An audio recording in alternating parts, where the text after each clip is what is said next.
Welcome to Week 11 as the playoff push is officially on in JMU. The Dukes out of the Sun Belt in the midst of a 6-game winning streak. Their only loss against top 15 Louisville, and lo and behold, the defense has been elite. The Dukes want to crash the playoff party. And against the Marshall Thundering Herd, the time is now as two rivals separated by just 200 miles reunite once again on a fall-like Saturday in Huntington, West Virginia. ESPN College Football is presented by Tums. And so glad you could join us. So much to talk about today as we kickstart week number 11 with Sam Acho. I'm Roy Philpott. Taylor Davis joins us on the sidelines in just one moment. JMU, Sam, in position for this year's college football playoff. They're in position, but they need a little bit of help. Might I say style points. They need to win in an impressive fashion. They've been dominant on defense. Offenses look good, but if they want to make that college football playoff, they have to look even more impressive today. All right, the numbers tell the entire story, especially given what happened last night between Tulane and Memphis. The Dukes currently with the third best odds in terms of percentages, according ESPN Analytics, at 29%, trailing only North Texas and South Florida. And the reason they're looking good is that Memphis lost, and so we're seeing South Florida be successful. But James Madison, it's their quarterback, Alonzo Barnett. He's getting stronger as the season has gone on. He's getting healthier as well. When he hits you, it hurts in the running game, but also the passing game. He's extremely efficient as a passer. Not a lot of wasted movement or wasted motion. High cerebral quarterback. Alonzo Barnett III has been electric. 11 touchdowns in his last two games as the Dukes have been on a serious heater to make this run towards the college football playoff. And of course, on the other side of the coin, there is Carlos Del Rio Wilson, our sideline report. Taylor Davis, presented by LinkedIn, has more. Well, for Carlos Del Rio Wilson, the journey to starting quarterback wasn't exactly a quick one. Stops at both Florida and Syracuse before landing here at Marshall, but he started this season once again a backup. It was a few weeks into this season when a fiery challenge from head coach Tony Gibson made Del Rio Wilson the guy, and he hasn't looked back since. I asked his teammates about him. They immediately pointed to his toughness, saying this is a guy that looks for contact. And Roy, against this JMU defense, that toughness is exactly what they'll need to feed off of. He has been ultra tough and has been incredibly talented with his speed and power on the ground, and they're going to need a lot from number 7 today to have a chance to pull off the upset here at home. Temperatures in the mid-50s. The air is thick, Sam, but no real threat of precipitation. And by the way, just 48 hours from now here in West Virginia, they're expecting snow, so we got the best of Mother Nature so far. This is football weather. When people talk about football weather and even a football atmosphere, this game means so much to both teams. Marshall's celebrating, trying to find a way to win, but James Madison is knocking on the college football playoff door. It's what we love to talk about in the month of November. Cristiano Rosa set to kick things away. Xavion Turner-Bradshaw back deep to receive. The Thundering Herd, JMU won the toss and deferred. So the Herd here at home, Joan C. Edwards Stadium will get the football first. 7-1 JMU, 4-4 Marshall, underway in the Sun Belt. And at the goal line, the fair catch results in a touchback. Let's take a look at today's Impact Players, brought to you by Mattress Firm. Sam? When Marshall's on offense, keep an eye out for number 4, Floyd Lacey. He's an electric receiver that gets the ball in a myriad of ways. Also on defense, when Marshall's on defense, Boogie Trotter, number 1, the leader on the defensive backfield. When JMU's on defense, number 5, Trent Hendrick. He's their linebacker, their captain, their leader. And then when JMU's on offense, the running back, Wayne Knight, another shifty type of back. We like shifty, we like explosive this time of year, don't we? Dukes, rock solid defensively, the best unit in the Sun Belt. Only loss this year coming at top 15 Louisville, game in which they led in the second half. First down inside zone, and rumbling is Antoine Roberts, coming off a career performance last time out at Coastal Carolina. Trent Hendrick, one of your impact guys, with the tackle. The strength of this James Madison defense is on the inside, and Hendrick is one of those guys. He's their captain, he's their leader, he's the heartbeat of this defense. And if they want to continue to have the success they've been having, he's got to be a big key. Del Rio Wilson stops at Florida and Syracuse, as Taylor indicated. Flush, wide open in the flats was Tamarez. Sails high of the intended receiver. Quickly, it's 3rd and long. Yeah, Del Rio Wilson on the other side. He's physical. Like, as a quarterback, you usually don't describe quarterbacks in that way. When he decides to turn it on, he can beat you. The issue is turnovers. Their last game, he had 4 straight turnovers on 4 straight drives, 3 interceptions, really 2 interceptions and 2 fumbles. So that's got to be the key. And 3rd down has been a struggle this season for the Thundering Herd. JMU, meanwhile, has been elite on the money down. And our first opportunity of the day, and a chance for both sides to make a statement early. Del Rio Wilson open this time. Tamarez, and he fires a strike as this drive begins after a gain of 12 on 3rd and 7. There was something open to the flat earlier, and we saw Carlos Del Rio Wilson overthrew that ball. There's going to be a lot of flat routes open out by the sideline based off the way the defense likes to play. Antoine Roberts, Wisconsin transfer, rumbling across the 45. A good pickup. 8 yards on 1st down. Zaire West chopped him down. Ball's already at the 48. Notice the tempo of Marshall. They don't want to beat you in a hurry. They just want to methodically show who they are. They want to be physical. That's their head coach, Tony Gibson. He says to us and even the media, they want to be a physical, run-first football team. So they don't need to put up 50 points. So they do score a lot. They just want to pound you down. 2nd and short. Shifted back the other way. And Roberts stacked up near the line to gain. Let's see where they spotted a gain of just a yard.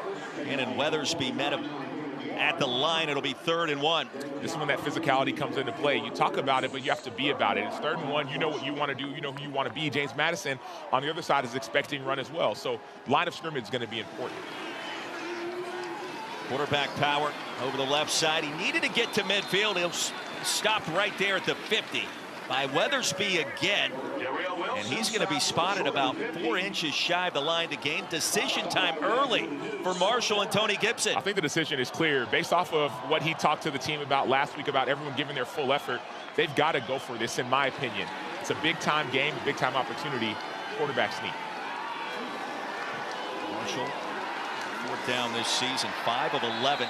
Straight ahead, didn't need much. He got it into JMU territory. The drive continues for the Thundering Herd. So now would be a great time to take a shot, right? We're saying the same things. You've been running it. And I understand the mindset that, well, it could be too early to take a shot, but middle of the field, they call this the alumni zone between the 40s. Usually that's where they have like the best seats in the house.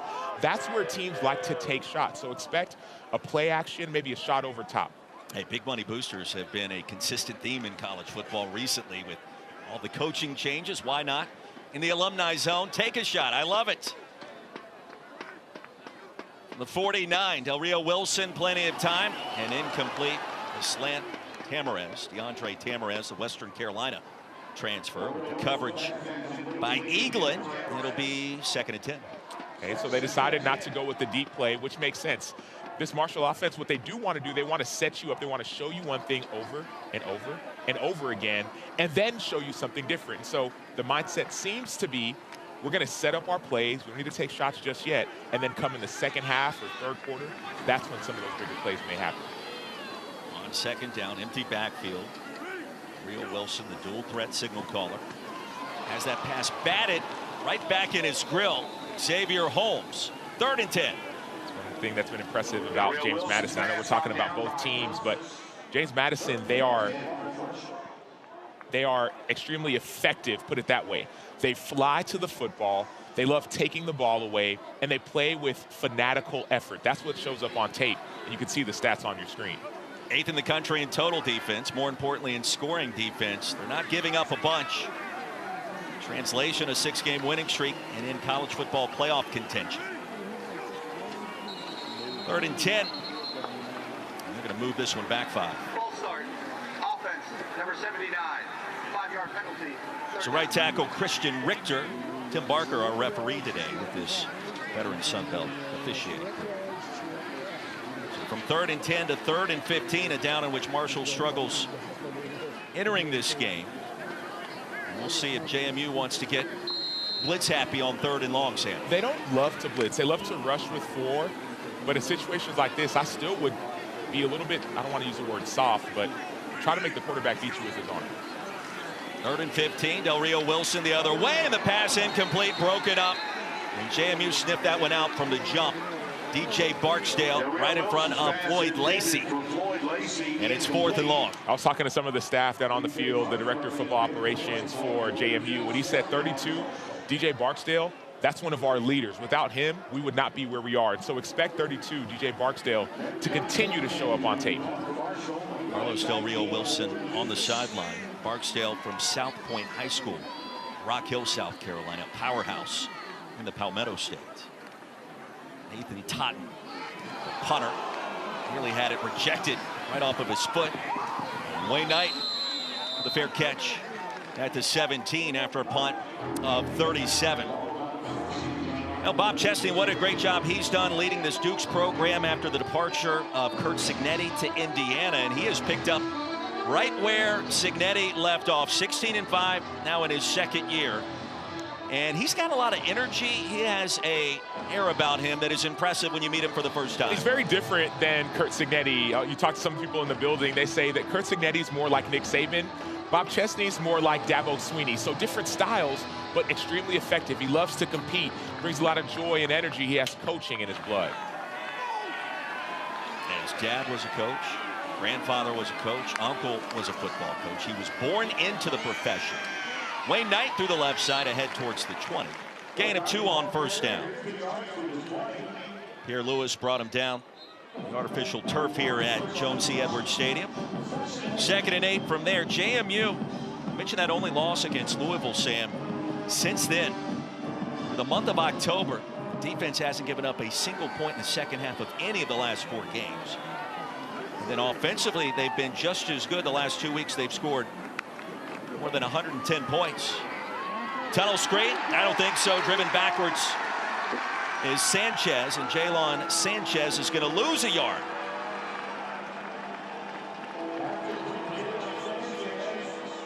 Now it's 3rd down. You can see the passion and the energy from this Marshall defense. Even the crowd is starting to get into it. We understand that JMU has been really, really good offensively. Marshall has an opportunity to try and create some momentum early. Alonzo Barnett, the 3rd, in contention for Sun Belt Conference Player of the Year on 3rd and 9.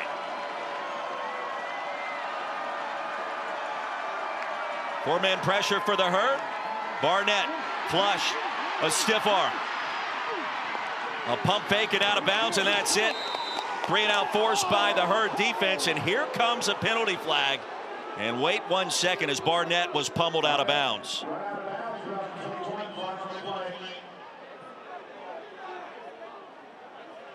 Right there on the Herd sideline, the infraction. After the play was over, personal foul, unnecessary roughness, late hit out of bounds, defense, 15-yard penalty, automatic, 1st down.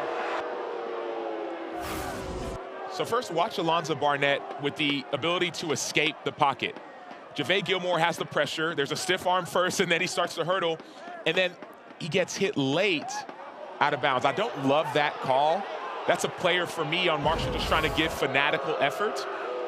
So I don't love the call there. Tayshawn Jeter was the last to make contact as Barnett danced out of bounds. The end result, a 1st down. The drive continues. Wayne Knight tried the left side again on that mid-zone through the A-gap. And pummeled backwards after a gain of 2 more. We talked with head coach Tony Gibson this week, and he said he wants to see his players give their all.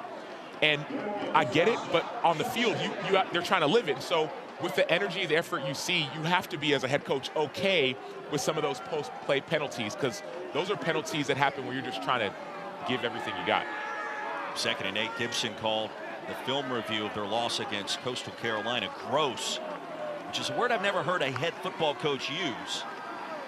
In that kind of moment, Barnett layers it perfectly. That'll be a 1st down. Landon Ellis hauls it in Marshall territory, and a gain of 15. The efficiency of Alonzo Barnett stands out and shows up. As a passer, he does a great job of knowing where not just the receivers are going to be, but also the defenders are as well. We're supposed to be an underneath defender, and Barnett knows that, and so instead he says, I'm going to layer it right over the top of the defense for a 1st down. Ellis, a Richmond transfer, junior from Orange, Virginia, his 1st grab. JMU on the move, a keeper Barnett, and this is what he does. 2-yard pickup on 1st down. I love what you said. This is what he does. But when he does it, man, he finds ways to get to the end zone. You'll see him pull a ball, and all of a sudden, 50 yards later, he's scoring a touchdown. He got an injury last year, and he's getting stronger as the season's going on. So that's been impressive. When he does pull it, usually it's for big plays. 2nd down and 8. A weird schedule for JMU this year. Only one game in the last 20 days before this afternoon. They're well rested, and they have been precise entering the month of November in all aspects of the game. Barnett surveys, caught by Ellis. That's a first down in heavy traffic, and powers his way down to the 26. How did he grab that one?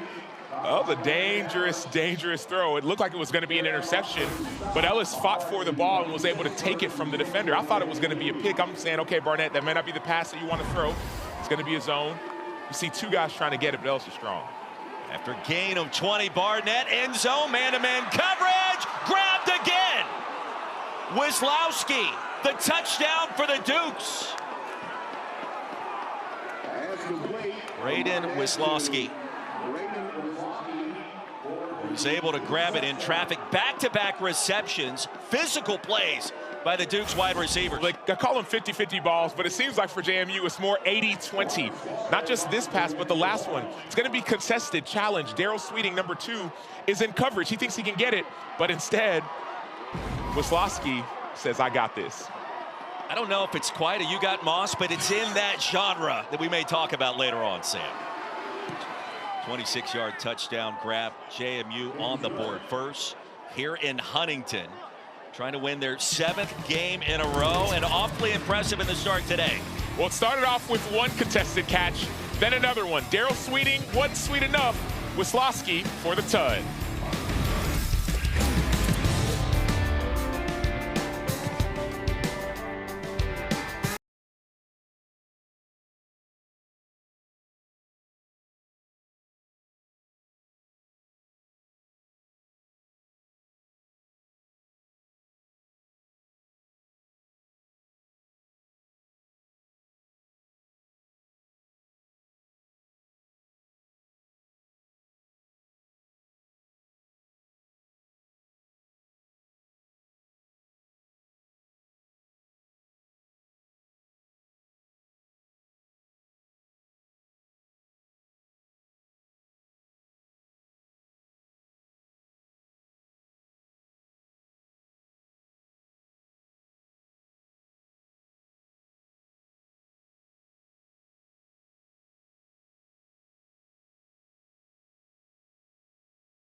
Is the play for 75 game. It's the 2nd Saturday in November, and that reminds us that it's now been 55 years since 75 members of the Marshall family perished in a plane crash back on November 14th, 1970. returning from a game at East Carolina. Yesterday afternoon, head coach Tony Gibson, the entire team, paid their respects at Spring Hill Cemetery here in Huntington. That rainy, chilly night, 37 players, 6 coaches, trainers, athletic staff, boosters, and flight crew all lost their lives. We remember those today. The Play for 75 game. All 75 names written on the Thundering Herd helmets. An emotional scene yesterday, and it continues on campus and here in Huntington throughout the weekend.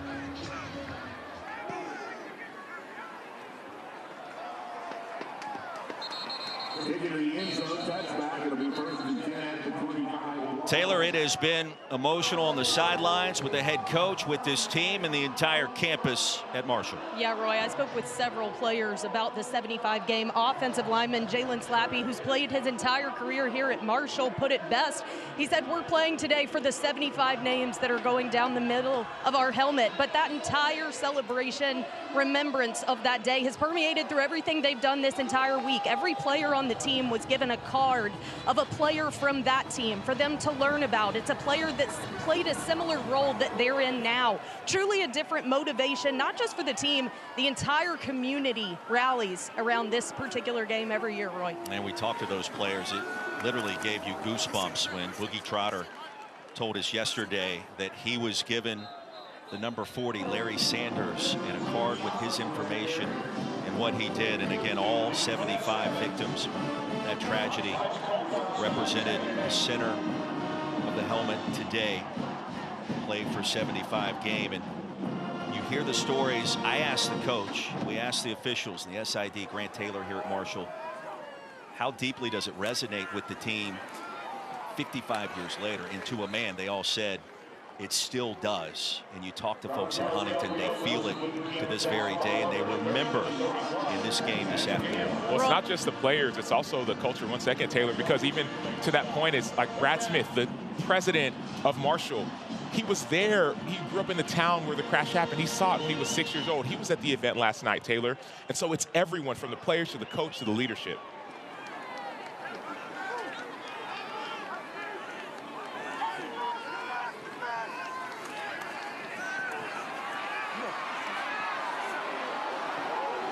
Wilson pick up the first down.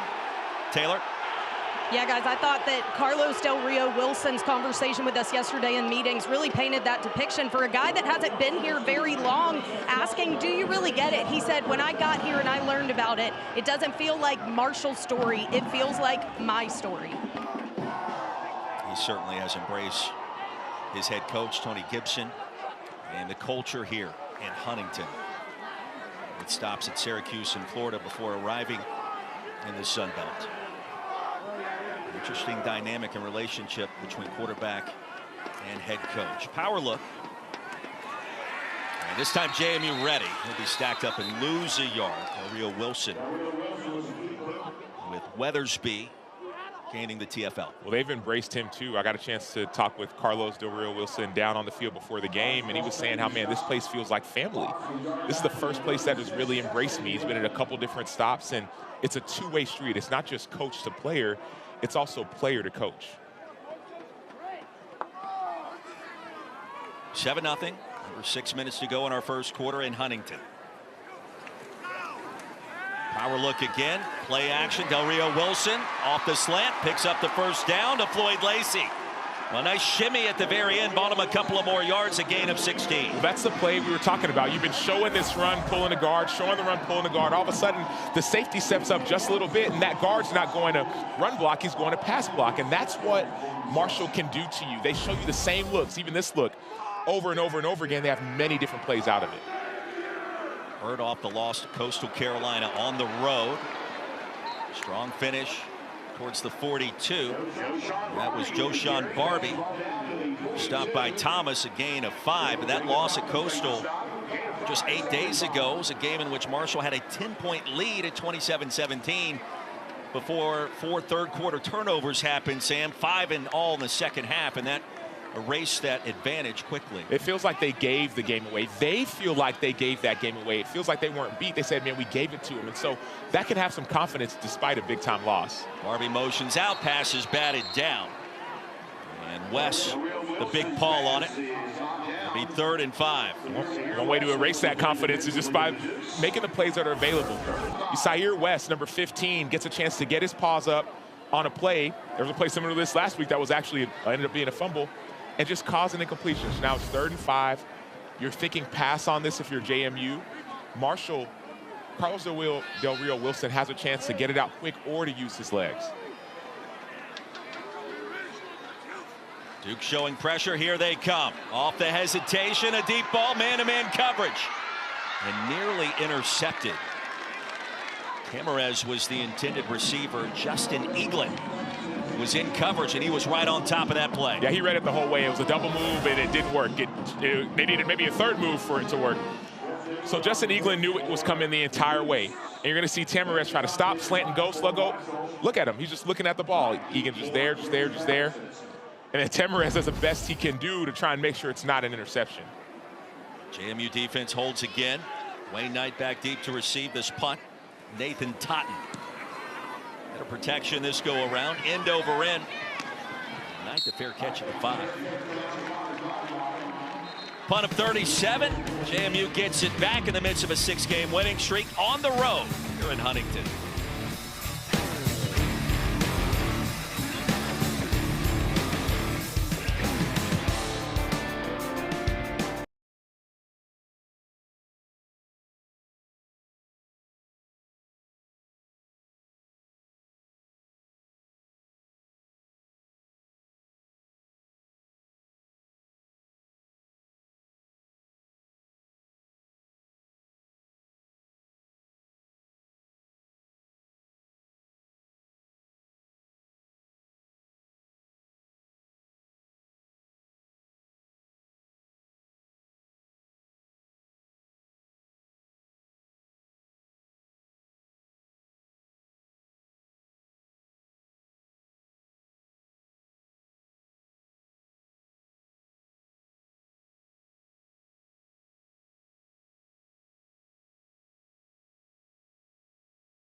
College football is presented by Tums Fast Heartburn Relief, so you can love food back.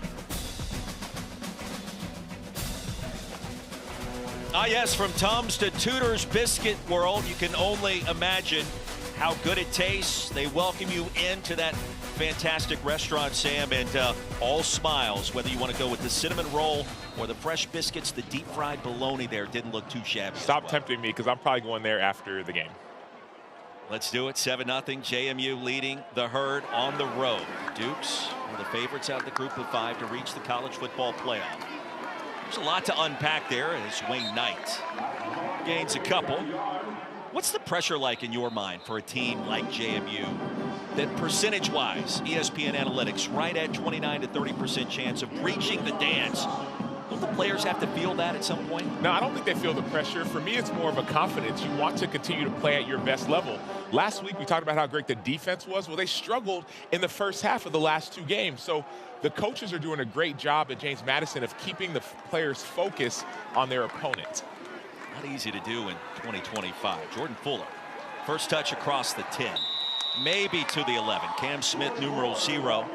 Stops him after a gain of 4, and it's 3rd down. Remember last series, Roy, it was a 3-and-out for Marshall. Then there was a penalty, and that created an 8-play, 82-yard touchdown drive for JMU. And so Marshall should be feeling confident with these first 2 series. The only thing that hurt them, the main thing that hurt them before you got mossed, were those penalties. We need to check with Randy. Of course, that means a little more here in Marshall. Maybe we'll see it tomorrow. Empty backfield for Barnett the 3rd. And a timeout First called charge, timeout. by the defense. Marshall. As we step aside in Huntington, 3rd and 5. JMU with a touchdown advantage early.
Lidmoss Student Section. Only one student section can claim the title of Lidmoss Student Section of the Year. Who take home the trophy this year? Good crowd, great weather.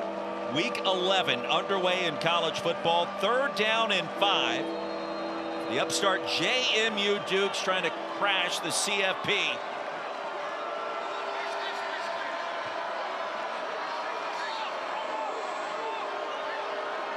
They got to play tight end coverage with this 3rd and 5 situation. 6-man box. Time for Barnett. Off the hezzy, deep into the end zone. He's got to be careful, and he sails it out of bounds. So the Herd forced a 3 and out on the opening possession for the Dukes, and then a penalty extended the drive. End result was a touchdown, another 3 and out on possession number 2. Well, they showed something different. They started off showing like they were in man-to-man, and then they changed to a zone look. That may have confused quarterback Alonzo Barnett and cost him to hold the ball longer than he wanted to. So great job by Marshall defensively disguising their coverage, and now they have an opportunity to earn great field position. Patrick Ray, JMU punter, 5 yards deep in his own end zone. Lloyd Lacey tracking. Fair catch at the 46. We check in for the first time with Kevin Connors.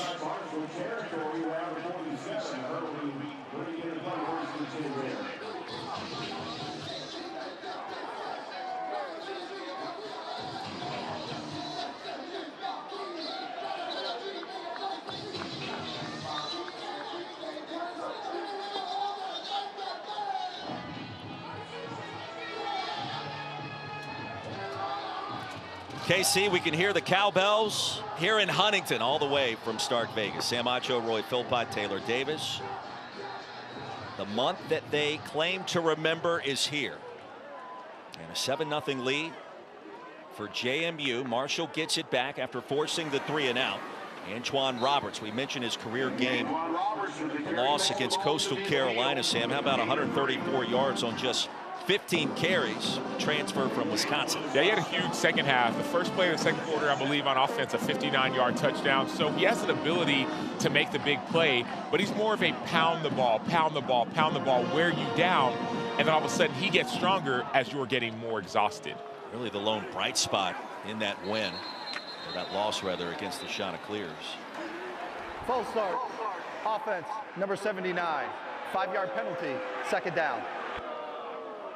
The second costly penalty that we've seen from Marshall when they gaining some momentum. Remember that last series, it was a 3rd down at 10, went to 3rd and 15. Now you're in a 2nd and medium, 2nd and 7. An offensive coordinator's dream because you have so many options. But now 2nd and 12, you start leaning towards, how do I get to 3rd and manageable? It's the second on the right tackle, Christian Richter. There's something to watch there. Tony Gibson talked about needing to play clean today. You've got to be fast and physical. Seen moments of that. Pressure through the A-gap. It's picked up by the Herd. There goes Del Rio Wilson to midfield and hit hard. A short gain makes it 3rd and long. Tyler Brown with authority. That initial contact. A 5-yard gain on 2nd and 12. Well, that's one way to get back into 3rd and manageable. Now you're in 3rd and 7. And it's not an obvious passing situation, meaning, yes, you can pass it, but the defensive ends aren't in thinking 3rd and 12, I'm just going to go. You can run different plays. Del Rio Wilson will take off. You mentioned the ground game. Punishing finish towards the line to gain. And that should be enough to move the chains. Sam, you could be an offensive coordinator. I'm picking up on these tendencies the last couple of weeks. But I don't know if I could be a quarterback, at least like Carlos Del Rio Wilson. When I turn on the tape, there's 2 things I circled. Number 1, he's physical. Number 2, he will run you over. Those are the 2 things that stood out. Carlos Del Rio Wilson sees Trent Hendrick, the leader, and says, hey, I don't care who you are. I'm going to go make a play for my team. And so that's what you hear from his teammates, but also the other team's coaching staff. I asked him on the field before the game, hey, man, what are y'all feeling? He said, man, that quarterback, that dude is a tank. And it feels like Tony Gibson in year number 1 after coming in from NC State, calling plays for Dave Doran on defense, is willing to run his quarterback more than ever because that has been their most consistent weapon offensively. And now in November, yeah, you want to protect him. You also want to gain first downs and touchdowns. Well, he may not, Hendrick the tackle. He may not want to be protected. I mean, you talk to Carlos and Taylor, you talked to him earlier this week. This dude has a high level of confidence. also got the impression he low-key loves tackling, which I don't know how you get that in a quarterback, but here we are. 5 straight runs. 3rd down and 7. Del Rio Wilson looking for that back shoulder fade. Here comes the flag. All the way from the 5-yard line. Pass interference. Defense, number 5. 15-yard penalty. Automatic first down. So an active drive for Trent Hendrick, middle linebacker, that time against Antoine Roberts on the wheel. And this ended up working out in their favor, but I don't love the decision. 13, Adrian Norton, right at the 30-yard line, was actually wide open. And so, Correction, the ball be placed at the spot of the foul. Automatic first down. yes, it ended up working in Marshall's favor, but Carlos Del Rio Wilson has to be able to hit the open target and not hope for a pass interference call. Now, for a team that's won 6 straight, that's the first penalty against JMU. And now Marshall on the move for the first time towards the red zone, what could be the final play of the quarter. The counter, and Roberts shake and bake into the red zone now at the 18, so a quality pickup on first down. And the Herd with momentum to begin our second quarter, which is coming up next here in Huntington, West Virginia.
Welcome back to Huntington. Marshall trailing 7-0. Tony Gibson joins me now. Coach, we've seen the toughness of your quarterback, Del Rio Wilson. How can they capitalize with this field position right here? Yeah, we have to punch the ball in. We can't settle for field goals right now. They're too good of a football team, so we have to score right here. It's a big drive for us, and we got to be smarter on defense too. You know, we had them off the field, hit out of bounds, so we got to be smart.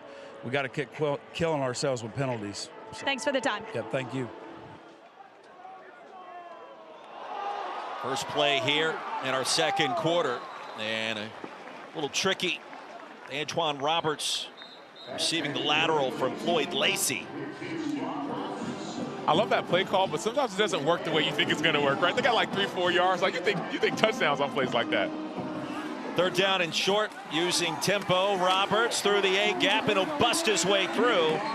That's enough to move the chain. So Marshall now first down and 10. The 13-yard line. Antoine Roberts is a physical back, 6'1", 203, redshirt junior from Nashville. He transferred from Wisconsin. Think about that. Wisconsin's known for their running backs. He decided to come here and use some of that size to his advantage. 7 runs, just 1 pass, covering 40 yards so far on this possession. And it's been a lot. Carlos Del Rio Wilson has 8 rushing attempts so far. He'll hand it off to Roberts with a path, a crease, and a touchdown. Third score of the year, and here comes the herd.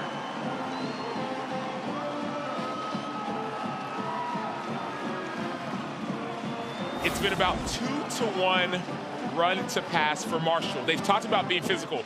They battle you inside, but then they go outside. Look at the vision from Antoine Roberts. He's able to cut that ball right back inside, right off the edge, right off tackle, and then waltz into the end zone.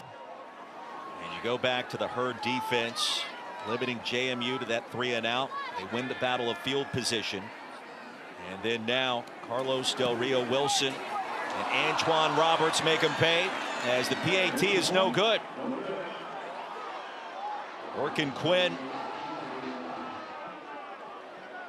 with his first missed extra points of the season. We'll go back to the studio. Kevin Connors, what do you have?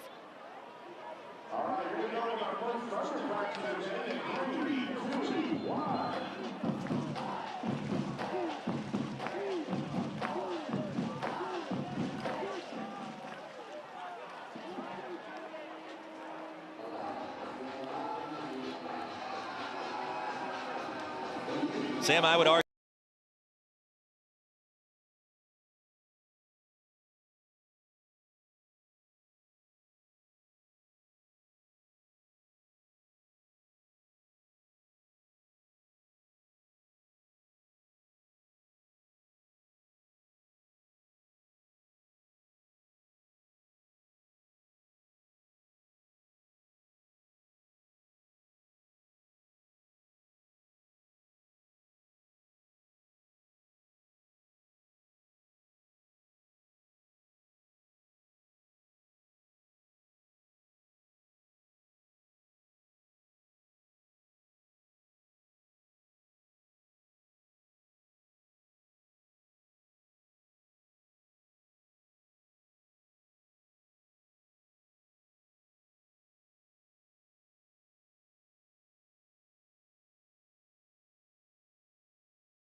season debut after tearing his ACL at linebacker, number 16 for the Thundering Herd. We were told this was a possibility.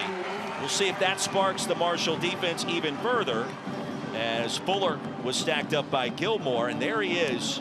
Sam, impossible. You tear your ACL in the spring of 2025, and you're playing football the same season. Not easy, if not impossible to do. But when you turn on the tape with this guy, like, this guy can go. Jalen Marshall is a physical football player. He attacks people in the line of scrimmage and in the backfield, so he's a person to keep your eye out on. Rather fitting on a day like today. Play for 75 game. Jalen Marshall at Marshall returns. Second down and long. And Barnett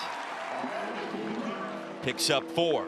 Paul Hudson the third, a tackle. It's 3rd down and long for the Dukes. So you see they're going to hurry up right now. They're trying to see if they can get Marshall a little bit on their heels and confused. This may be going hurry up on 3rd down to see what they're in, and then you make your own adjustments as the play goes on.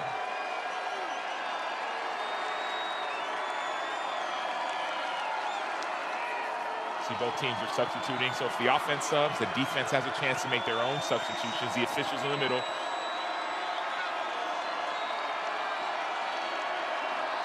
Duke's got to go. Barnett, clean snap. Comeback route is there, and that's enough to move the chains. Sanchez, his second catch, a gain of 9 on 3rd and 7. Yeah, Cam Smith, the safety, had an opportunity to go and try to make that play, but he hesitated. So that's a good decision by JMU. Jalen Sanchez, a Villanova transfer. Carter Sweezy just checks out as the starting left guard for the Dukes. Trent Wilson, the freshman, comes in. And a 1-point game after the miss, extra points. Play action, Barnett. Crossing pattern is there at the 44.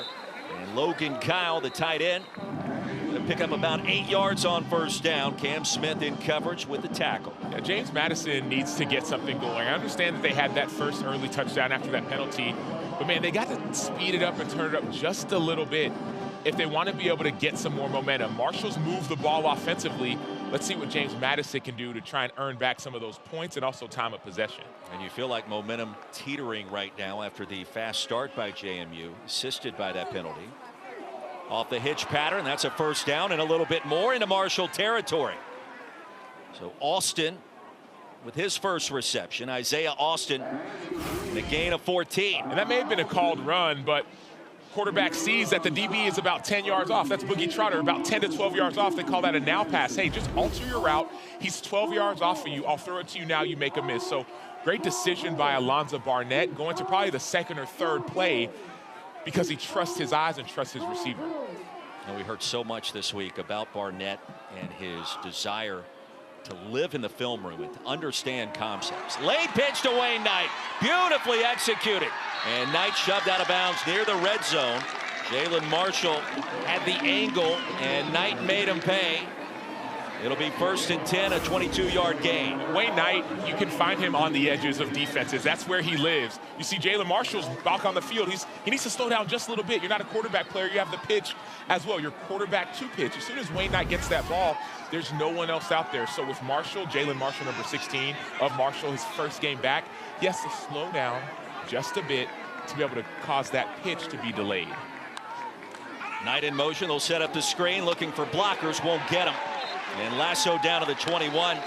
Dajuan Smith. I want to go back to the film study, what we heard with Barnett. Dean Kennedy told us Halloween weekend, late in the night, 10:30 last Saturday on November 1st, Barnett was texting him, we need to run this against clip 37 in the coverage I'm seeing.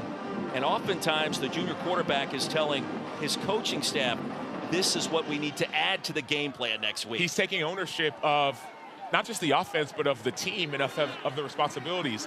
That play that we saw earlier, that now pass, that wasn't even called. That's one thing that he decided to do because he saw the coverage. And the staff gives him the freedom to do it. The slant and the completion to Landon Ellis.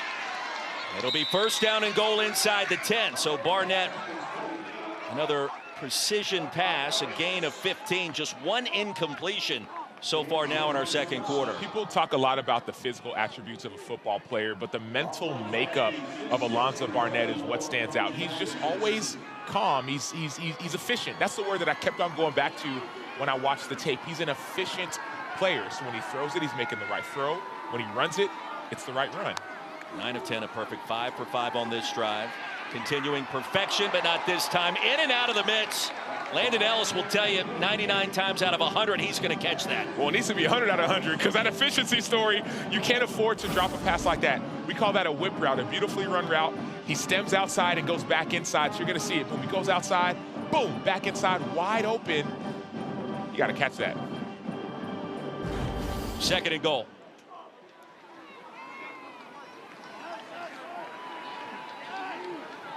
Tenth play of the drive. Knight, the running back. Get it to him right away. Knight to the edge. Wayne Knight into the end zone for the JMU touchdown.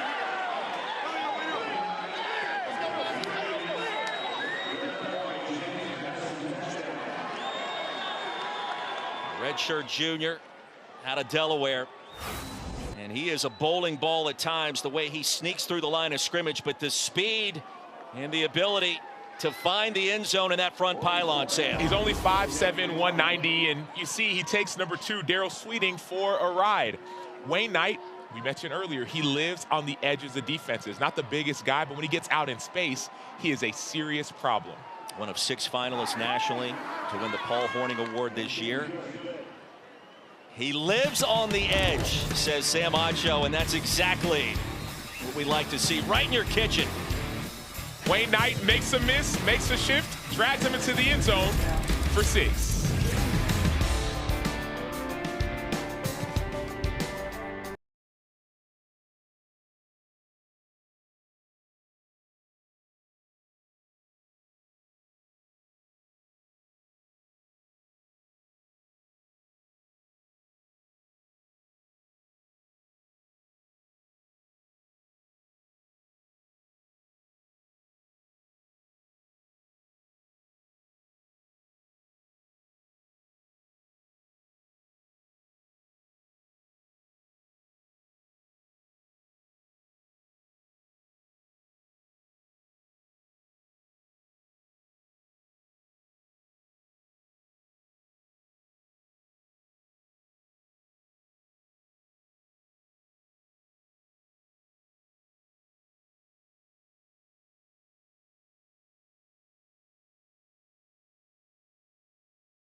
(14-6) back in Huntington, West Virginia. JMU, the playoff hopeful, an 8-point advantage after scoring on that last possession. It was Wayne Knight with the honors, his 6th touchdown of this season, now entering week 11. Where is the time gone?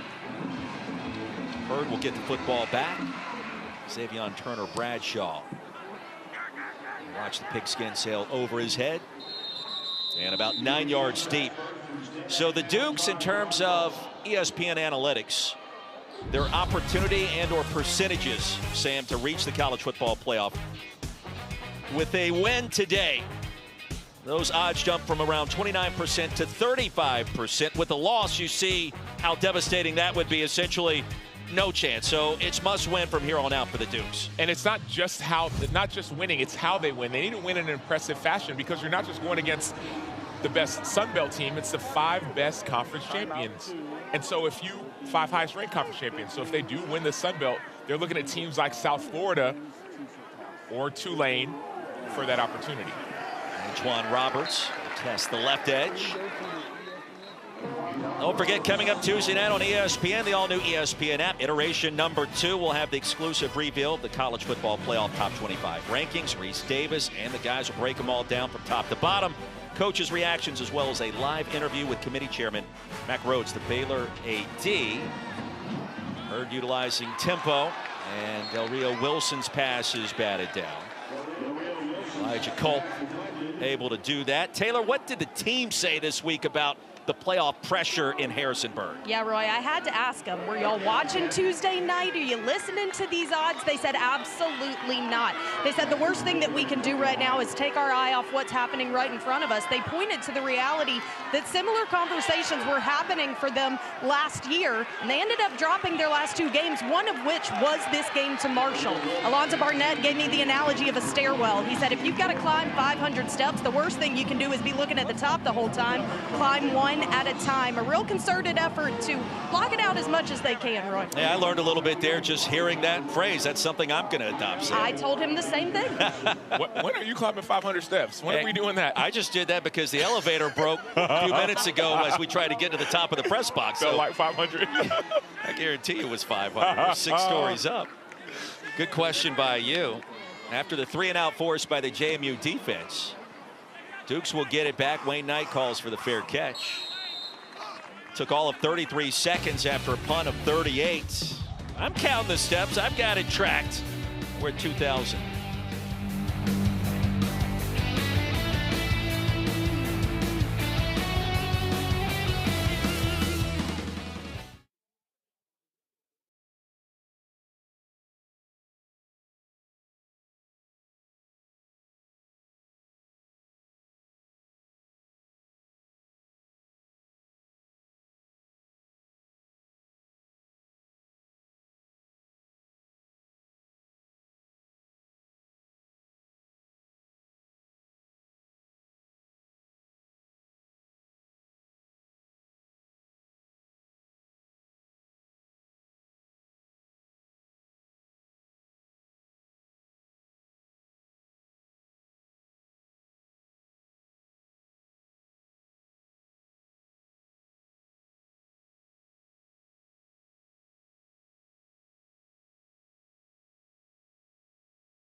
Before the Niners take on the Rams, inside how George Kittle pays tribute to veterans. Plus, Patriots quarterback Drake May goes one-on-one with Jeff Darlington, and special Veterans Day edition of You Got Moss, Sunday NFL Countdown 10 a.m. Eastern on ESPN. And of course, here in Huntington, it's where a noun became a verb. The great Randy Moss, the mid-1990s, the vintage uniforms, and something about old number 88. Looking outstanding, dominating at that level in the FCS ranks at the time. It never gets old, Roy. Just seeing him moss people, seeing Randy Moss people. And then what also never gets old is him just putting that one hand up. Like he's even. If he's even, he's leaving one hand up. Just throw it to him. Randy's down there somewhere. And it's must-see TV that you got Moss, because we may have had that already twice in this game. That first touchdown drive by the Dukes. I remember being a kid and playing on the playground at school, and it's like, oh, you got mossed, I mossed you. And I was a taller kid, so I felt like I could moss some people myself. Then I met Randy, and now I'm at Marshall. It's kind of coming full circle. Feel-good moment for Sam Acho. I think you got mossed just about anybody. Former Texas linebacker, 9 years in the NFL. Alonzo Barnett retreating. Now has a man open near the 25. Contact, there's the flag.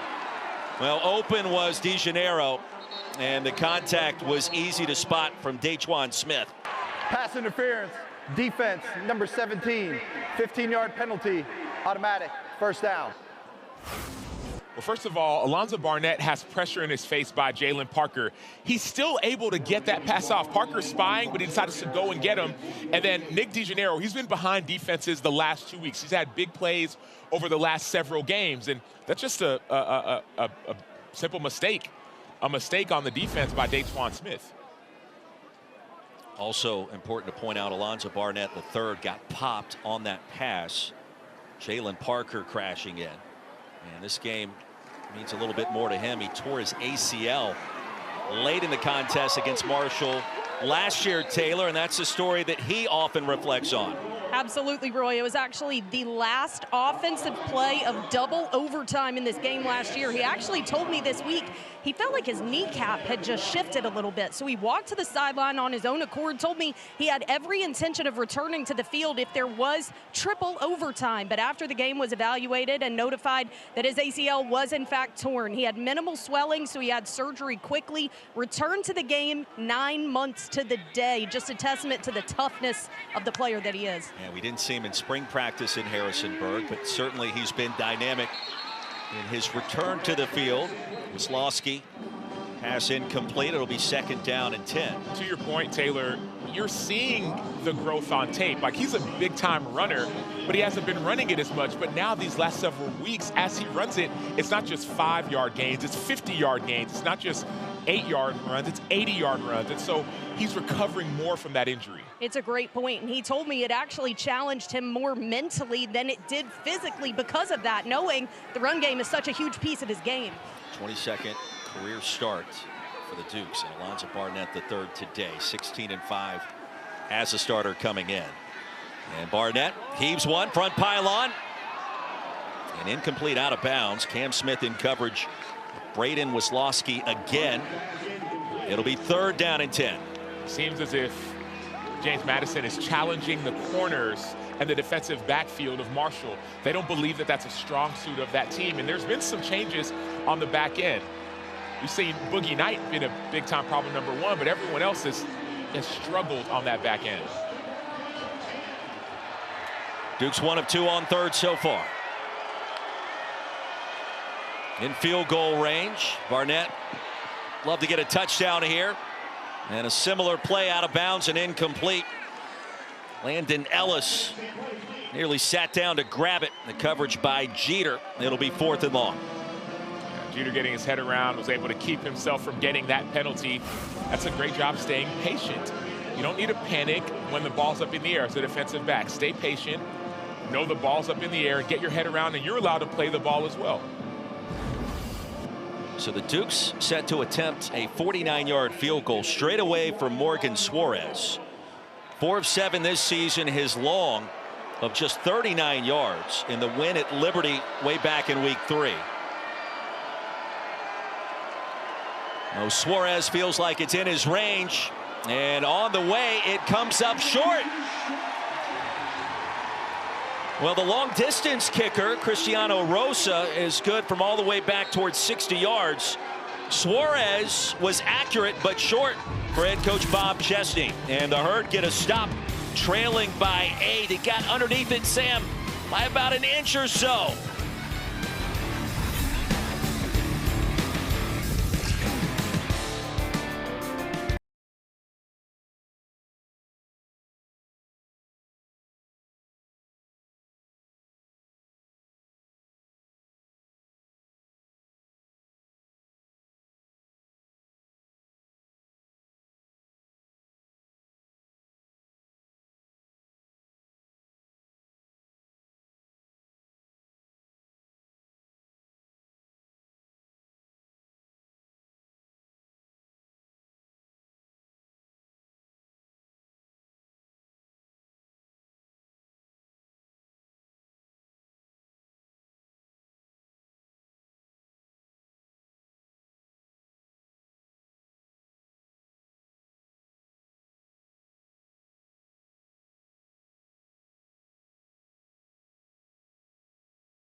Going to be an upset or two potentially like that at some point this month, but that certainly would send shockwaves around the college football universe if Penn State found a way in Happy Valley. Back here in Huntington, jet sweep Floyd Lacey, plenty of speed on the move, tripped up in plus territory, and a gain of 24. Floyd Lacey is a player where you say I have to get him like a minimum level of touches, whether it's on a jet sweep or a deep ball or a screen. He's such a dynamic playmaker. Notice his patience and his vision to be able to cut the ball upfield and set up blockers. Handoff, Justin Williams-Thomas will pick up the first down. And now all of a sudden, yardage coming in chunks. Give them 12 more, and the Herd on the move. And now they're hurrying up. The Herd is speeding up. Marshall already over 100 yards rushing and looking for more to the 30. Williams-Thomas, a couple of stops in the SEC and the ACC at Tennessee and Cal. And the redshirt junior out of Dallas, Georgia, picks up 5 more here. This is what happens as the game starts to settle down a bit. The first quarter or so, you're just trying to figure out what the defense is going to do or what an offense is going to do. Now you know. And so you're seeing Marshall attack the outsides. What James Madison needs to do is to be stronger and stouter on the edges of their defense. Roberts more of a one-cut runner. He'll fake it to him, try to send it to him. He snuck out of the backfield. Sam, that should have been a touchdown, but the pressure by Weathersby disrupted that play. And that's a second pressure by Gannon Weathersby, number 3. He has 7 tackles on the day and 2 quarterback pressures. But even despite the pressure, this still should have been a touchdown. Carlos Del Rio Wilson has to be a little bit more patient, get that ball a little bit higher, because he had Antoine Roberts wide open. He could have walked into the end zone. Not a defender in sight between Roberts and the goal line. And instead of 6 on the board, it's 3rd and 5. Del Rio Wilson dragged down from behind. He's going to lose a yard. Jacob Thomas snipped it out. Hey, that was a tackle for loss, a great play by James Madison. But watch out, because James Madison is attacking the football. That's what I saw. If you watch Jacob Thomas, he doesn't just get the sack or the tackle because it ends up being a run. He's trying to strip that ball out. It's important because there were 4 turnovers last week by Carlos Del Rio Wilson. One of them was a play just like that. He was sit up in the pocket, and the ball almost got stripped out. So keep an eye on that football if you're JMU. Keep an eye on the kicker, Ireland's finest, Lorcan Quinn. Plenty of leg strength, and he bangs that one home to make it 14-9. Oh, so close to becoming Ireland's kicking king. And now his 15th field goal across the pond in the States. He's got a story to tell as a former construction worker in Ireland and now an American footballer as a place kicker, as we take a look at our player spotlight. Brought to you by Tecovas, and there he is, young Lorcan Quinn in Northern Ireland, laying fiber optic cable just 1 year ago, Sam, and now the former Gaelic football player kicks the American pigskin here in the States. He's so dialed in. I saw him on the field before the game, and I said, Lorcan. He didn't respond. Apparently, it's pronounced Larkin. So I should have said Larkin. But man, this dude he just has a different type of mindset to be laying down cable and playing Gaelic football and have an opportunity to come to America. And now he's at Marshall. And Quinn sends it out of the end zone. Taylor, quite a story. We enjoyed getting to know him yesterday, didn't we? Really did, and I was so interested to hear the differences of the kicking. He talked about the different shape of the ball, obviously pointed out people aren't typically rushing at me while this happens, but I loved hearing Coach Gibson explain some of the early scrimmages of fall camp. Keep in mind, first time he ever put on a football helmet was August 2nd of this year, but the first time they did a situational, ran him out for a kick, he missed it, showed no emotion, really realized for the coaches he didn't quite get the situationals. Well, right after that, they trotted him back out there. He nailed a 60-yarder. The team celebrated. He told us yesterday, that was the moment.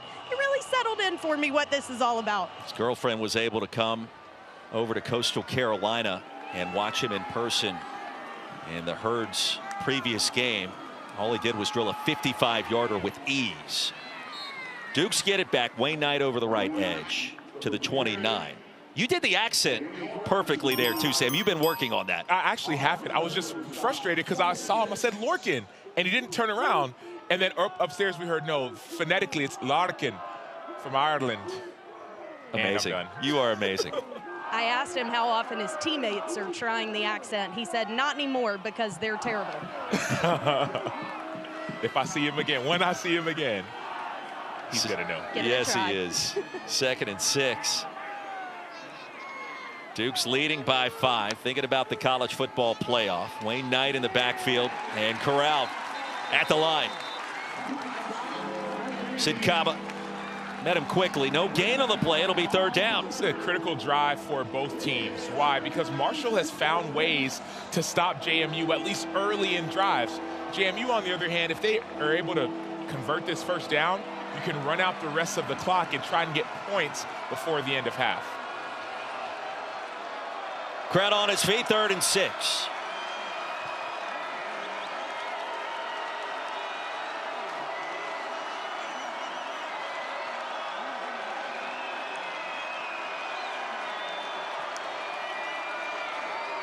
Barnett across the middle. How about the grab by Knight?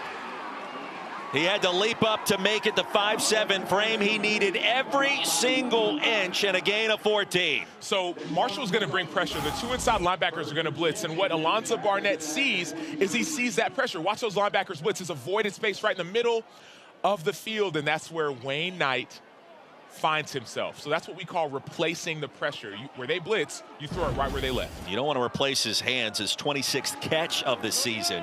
Ultra soft and ultra smooth. Play action again. Barnett sensing and delivering low for Landon Ellis. Here comes a flag. You see the efficiency that we talked about. I understand that wasn't the best throw, but he just finds things. Holding. Defense. 10-yard penalty. Automatic. 1st down.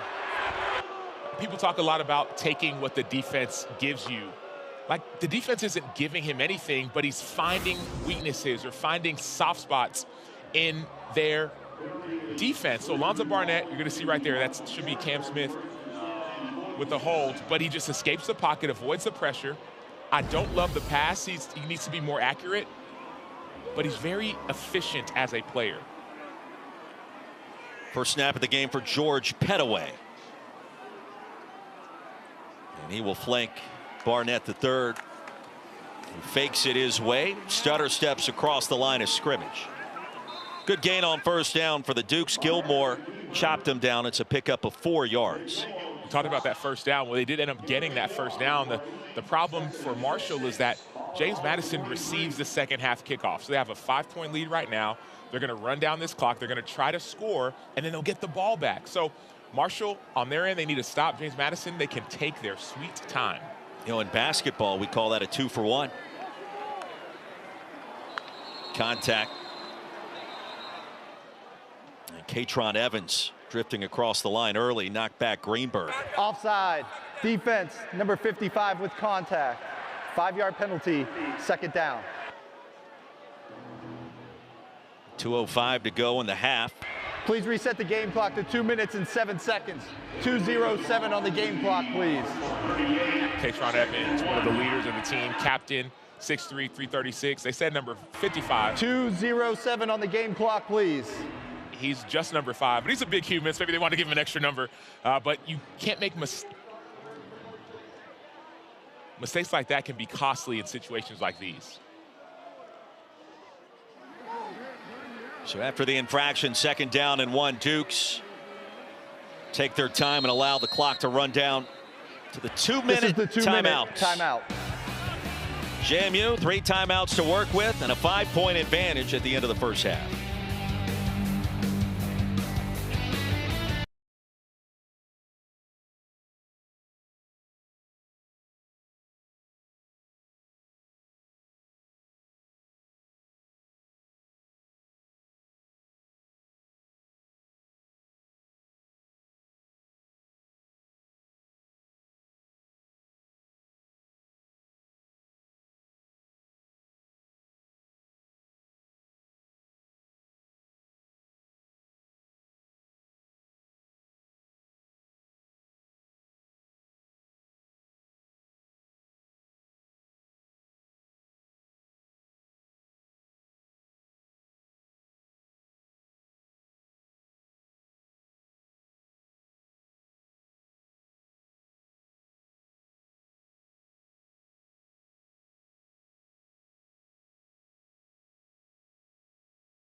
KC, the puns are flying here to start week number 11. Sam Acho, Roy Philpott, Taylor Davis, Huntington, West Virginia. And JMU on the move with a 5-point lead, a couple of touchdown drives to start this game. Inside give to Wayne Knight, upended at the 30. Dukes with all 3 timeouts remaining, and they are set to receive the second half kickoff. And Sam, they would love to extend this advantage to 2 scores if possible at the end of the first. They want touchdowns when they get to the red zone, not field goals. Please reset the game clock to 1 minute and 55 seconds.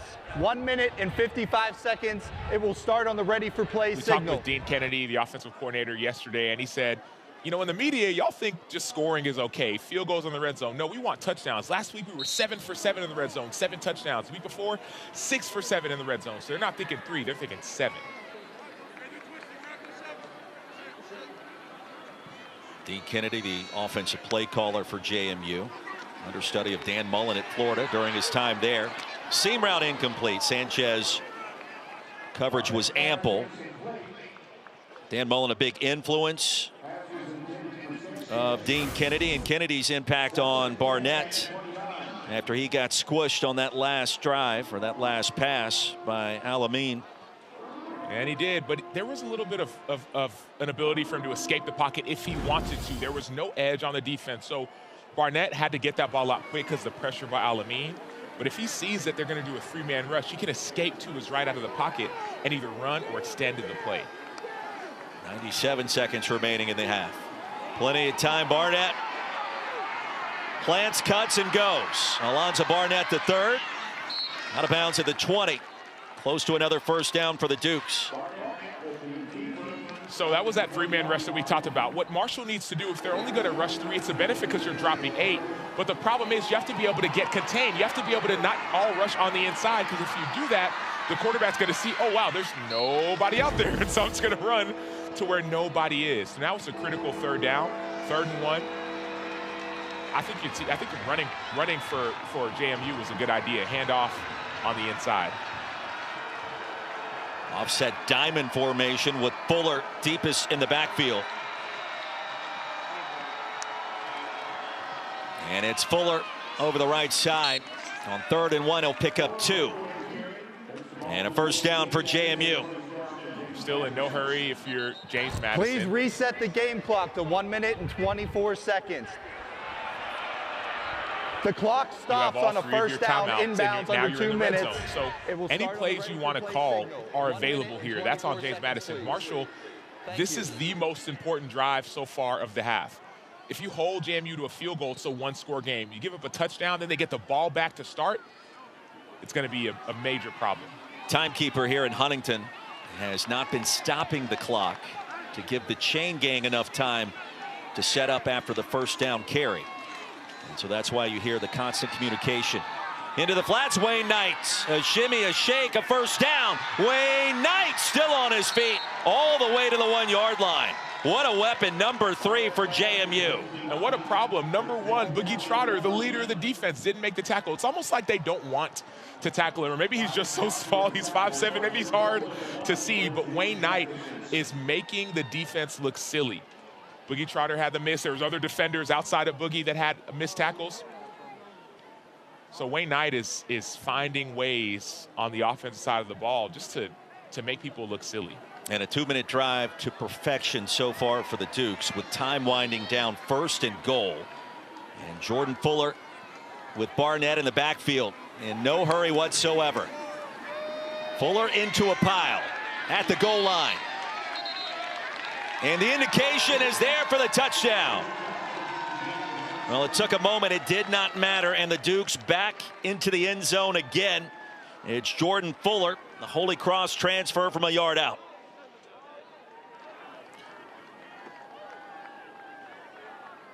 Jordan Fuller, 5'11", 299. But he needed a little bit of help on that one. he needed a little bit of a tush push that he received later on at the end of that play. Are you in favor of the tush push? Do you believe that that should be allowed? I do. I just think defenses have to be better at stopping it. I'm a traditionalist.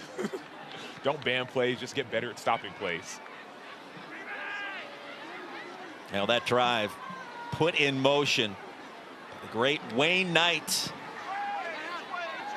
Wayne Knight, a former special teams player, went into the transfer portal, and Bob Chesney and the new coaching staff had to talk to him. We want to bring you back. We want to make you a featured running back, and lo and behold, that's exactly what he's turned out to be. We said you will find him on the edges. He's in the backfield first. They fake it to him, and look at Alonzo Barnett. He sees nothing's open downfield, get it to him, and watch him. He could go out of bounds. He doesn't. He makes two guys miss and nearly gets into the end zone, and another, and another. Then follow that up by running back Jordan Fuller, number 23, 299. But watch Alonzo Barnett, 14, say, let me help you just a little bit to get that first down. Number 15 is reporting as number 48. Number 15 for Marshall is reporting as number 48. Now you see JMU eat up basically the final 5 minutes of the half. A drive that ends in a touchdown. And Marshall with just 28 seconds to work with and 2 timeouts. As the Dukes through the air. In their precise ways, not committing a lot of mistakes, turnovers, and penalties. It's a team that just methodically goes about its business in a very workmanlike approach, and all they do, well, they've won 6 straight, looking for 7. They're doing it. Offense, defense, and special teams. From the 10, Turner Bradshaw will escape to the 40 and the 45 before he's shoved out of bounds there. So Marshall still with a chance at the end of the half, and 21 seconds to work with the 2 timeouts. Major chance. So you have 2 timeouts right around midfield. The entire playbook is open, but time is of the essence. You want to try to get out of bounds. Sure, you also want to get first downs, but you're thinking chunk play to try to get into the end zone. But how did you get there? Start with Turner Bradshaw. It's a short kick. He runs up to the ball, and all the blockers in front of him, they do a great job of staying together. And so look at the eyes of Turner Bradshaw, makes people miss, and gets about a 34 or 40-yard return. Virginia Tech transfer his dad, the great Ahmad Bradshaw, won 2 Super Bowl titles with the Giants. And now on first down, Rio Wilson, Floyd Lacey into JMU territory. Gain of 8. Second charge timeout. Marshall, please reset the game clock to 16 seconds. 16 seconds on the game clock, please. The Herd with 1 timeout remaining. Don't forget, coming up 3:30 Eastern on ABC, the all-new ESPN app. Undefeated Texas A&M fades Faurot Field in Como. Columbia, Missouri battle the Missouri Tigers. Then in primetime tonight, LSU and Alabama. Crimson Tide in the top 5. Primetime ABC, the place to be. And for Eli Drinkwitz and Missouri, the Tigers are trying to fight, scratch, and claw their way into the college football playoff by closing out strong. And their schedule, well, not a walk in the park, but dare we say, Sam, that is semi-doable if you find a way to win a game today. Here's the issue, though. They're playing with a freshman quarterback in Matt Zollers. Remember, Bo Pribula got injured last week. His leg is hurt, so a redshirt freshman going against that defense is going to be tough. Del Rio Wilson will pick up the first down. He took what the defense gave him. Toby Payne will move the chains. 11 seconds to go. So now you have about 2 plays in your mind. You're trying to get, at this point, you may not be thinking touchdown because of time. You want to get in field goal range. Field goal range certainly possible with Quinn as the kicker. You saw his leg strength on the 49-yarder earlier in the half. This play counts as best we can tell. Toby Payne, another grab to the 35, and let's see. A lot of shifting up front at the line of scrimmage.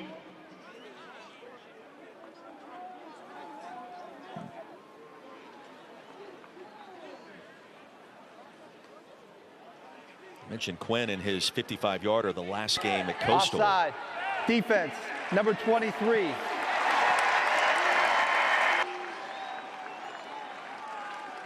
Do you take the penalty yardage and save the clock here? Do you take the play? Put you automatically in Quinn's range. The penalty will be declined. It's second down. I'll take the yardage on this one. The game clock will start on the snap. So defense jumped, but to me it looked like they were able to get back in time before that ball was snapped. But either way, it's a positive play for Marshall, and now they are in Larkin's range. Mr. Quinn, as I like to say. Hit one from 55. Coach Tony Gibson. First charge timeout. James Madison. Told us yesterday they trust him all the way back to 60, if not further, depending on what the wind is doing. And he has drilled some kicks into the teeth of a breeze this year from as far away as 50. We mentioned the 55-yarder. This attempt, if they decide to kick it right here and now, Sam, would be from 53 for Larkin Quinn. Larkin Quinn, let's just get it set. But also, there is a little bit of a breeze into the face of the kicker. So it's not much, but there is a little bit of a breeze. And so you are in range. He had a 55-yarder, 52-yarder, but also he had a 62-yarder in practice. So right now, I think this is pretty good field goal range for Mr. Quinn. 7 seconds to go. Marshall out of timeouts. They have one more. So they clocked it quickly. And the last thing that Carlos Del Rio Wilson wants here is to take a sack. Got to operate with a little bit of urgency, and he does. It's out of bounds. Floyd Lacey. And it's Quinn time again. Now the 24-year-old freshman from Ireland came up short in a national kicking competition. Wanted to be named Ireland's kicking king. And instead he was discovered, scouted, and now in the States. 15 of 19 this season. And a career long of 55 this attempt. We'll call it 52. Quinn on the way. Hooks it in beautifully. The power, the precision, Ireland's finest. He gets it done again. Well, he lost that competition back in Ireland. The goal, the prize was to be able to get tickets to an American football game, professional game, but now he's living it. Larkin Quinn with the kick. 21-12, our score at the break. Let's send you to the Voya halftime report. Kevin Connors, Trevor Maddich. Gentlemen.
Welcome back to ESPN College Football, presented by Tums. The start of our second half in Huntington. JMU and Marshall in the Sun Belt Conference. Dukes have won 6 in a row in contention for the college football playoff. A late surge by the Herd, and Marshall in position to begin our third quarter as we take a look at our first half stats. Brought to you by Tums and Alonzo Barnett, Wayne Knight, getting the job done early for the Dukes. They've been explosive offensively, and Marshall's been able to sustain drives, but it's been Barnett with his arm specifically finding weak points in that Marshall defense. Duke set to receive the football in our third quarter, but defensively, this is a team throughout the entire month of October that has pitched a shutout in the second half in 4 straight games. Nearly impossible to do at any level. And for Bob Chesney's team, that's exactly what they have accomplished. Quinn sends it 5 yards deep. Dukes will get it at the 25.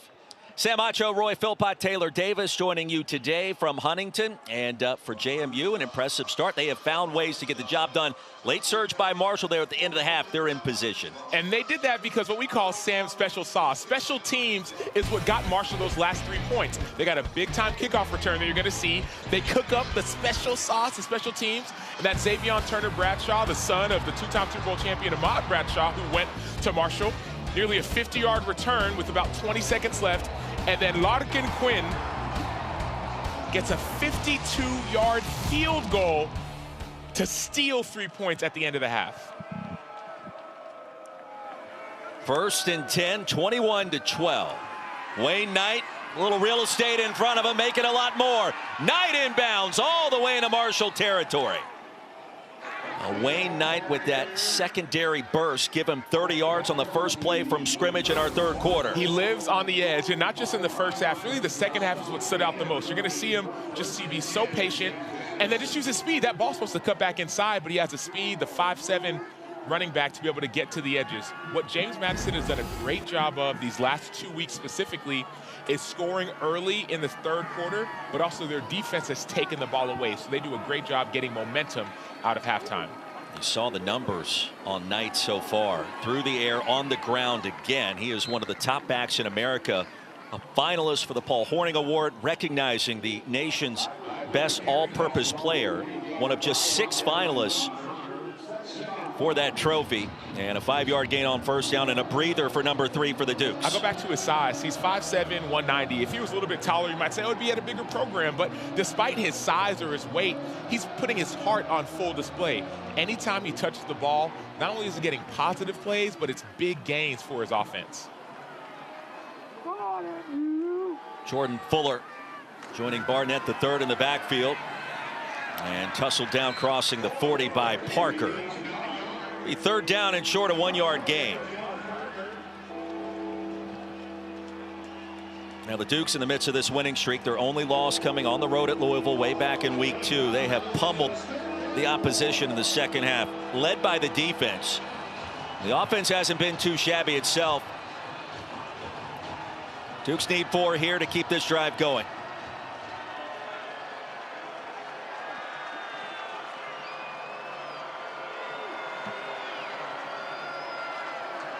Looking at the sideline, trying to get the right play in. 7 in the box. Here they come. Barnett, stiff arm. Barnett to the perimeter. Let's see where they mark him out. It will be enough to move the chains. Alonzo Barnett the third. Not a lot of real estate there, but he made the most out of little. And little, but there's a big dude in his face. Jaleel Rivera Harvey gets through on the inside, and Barnett just stiff arms him. That's one of the most demoralizing feelings you'll ever experience. I remember playing against A&M, and one of their running backs stiff-armed me, and I just felt like a nobody. I felt like nothing. And Alonzo Barnett, he's efficient over and over and again. If the play's going to be negative, he makes it positive. That's what makes him different. And Marshall has not been the most fundamentally sound tackling team so far today against the Dukes. Floated long, that's a bust, and it's incomplete. DeGennaro should have caught a touchdown. The pass was somewhat behind him. He tried to corral it with one hand, and Sammy could not do it. And you can see Barnett is a little bit frustrated, but I think he's frustrated at himself. DeGennaro was wide open. There was a big-time bust on the back end, and Barnett throws it behind him.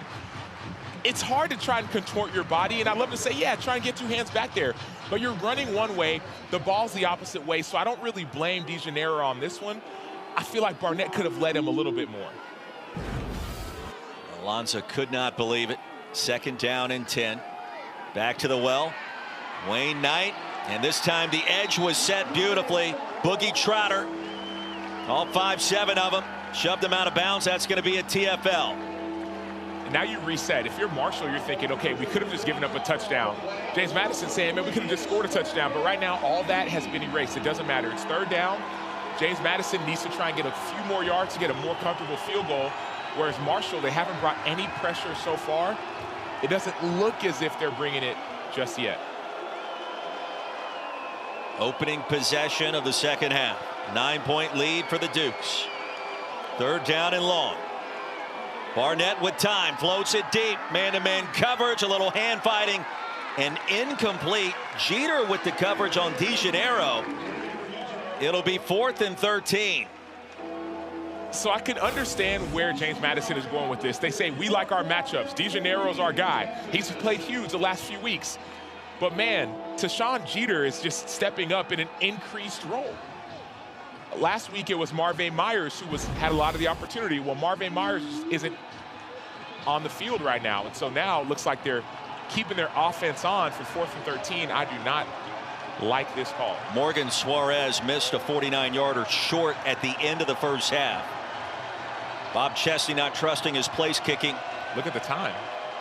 With the play clock expiring. Delay of game. Offense. 5-yard penalty. 4th down. See, I don't know if that was intentional. Sometimes teams will intentionally try to have a delay of game to get a better field goal. But it seems as if Coach Chesney was thinking, man, we got to go for this because we don't have a better option. And so maybe the delayed decision-making is what kept James Madison from getting a play call in. And now you go to option B, option 2, which is just to punt the ball. Well, option 1A could have been Cristiano Rosa, the long-distance kicker. Bob Chesney told us late last night that he trusted him as far away as 57 yards. We haven't seen him really in that capacity this season, however. And the Dukes will try to stop it inside the 2. Initial indication is that they did.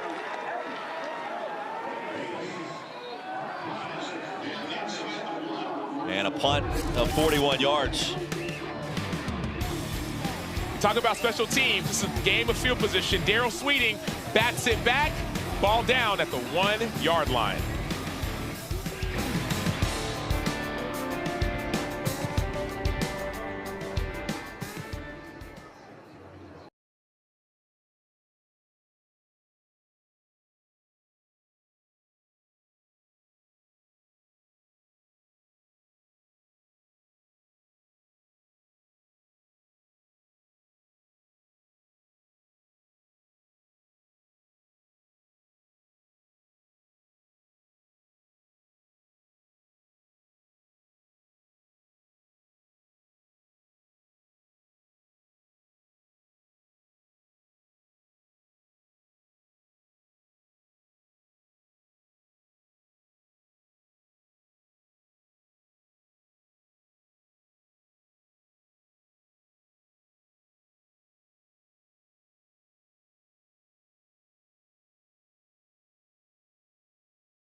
In Huntington, Sam Acho, Roy Philpott, Taylor Davis, a 41-yard punt moments ago down inside the 1-yard line.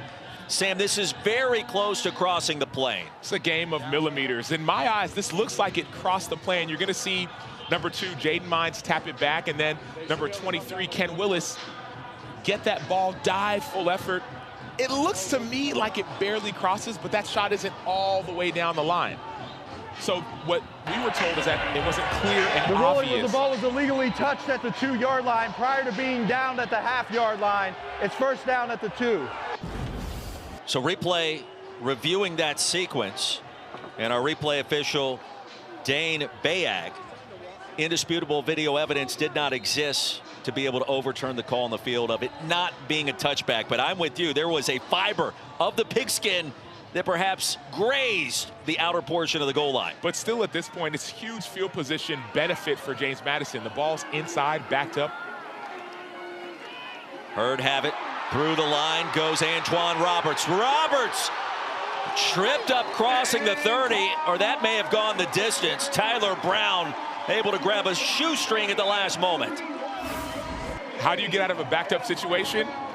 Just take about 32 yards by your running back.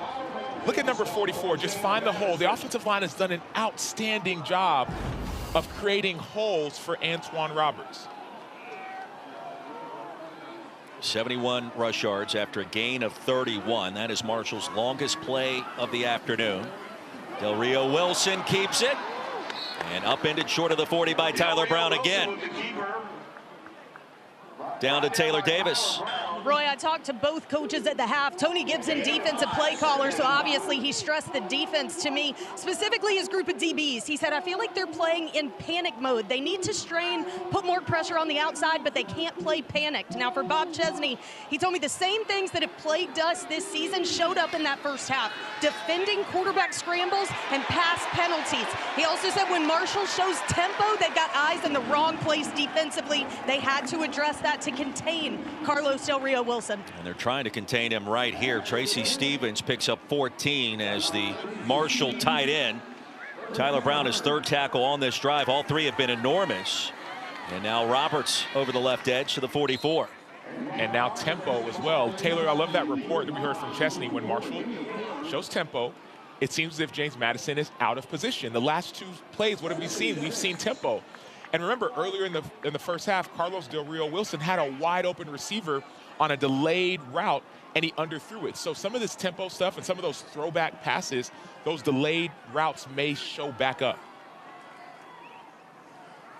Del Rio Wilson kept it after the fake to Roberts. And go Byra, able to stop him after a short gain. So third down, opening possession of the third quarter for Marshall after JMU had a drive stall in herd territory.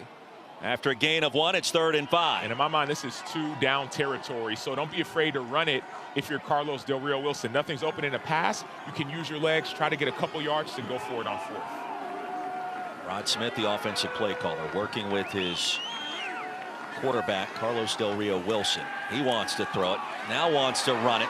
And Del Rio Wilson will be stopped about 3 yards shy, first down yardage, so 4th down for the herd, and it does feel like they want to go here. Yeah, that's what it feels like. They're trying to make the decision on the sideline. The punt team is there discussing. And the offense is saying, okay, what do we do? Are we staying? Are we going? It looks like the punt team is going on the field and offense is going on. Offense is going off, excuse me. But don't be surprised if there's something fishy happening. Nathan Totten trots on the field slowly. Marshall with the football at the JMU 42 and electing to punt it on 4th and 4. So a battle of punters to begin this third quarter, and the touchback means JMU gets it when we return. An interesting start, interesting decision by Tony Gibson. JMU football after this.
21-12, JMU leading Marshall here in Huntington as we take a look at more than a home team, brought to you by Cracker Barrel. And here at Jones C. Edwards Stadium, you think about some of the great pitch and catch combinations we've seen.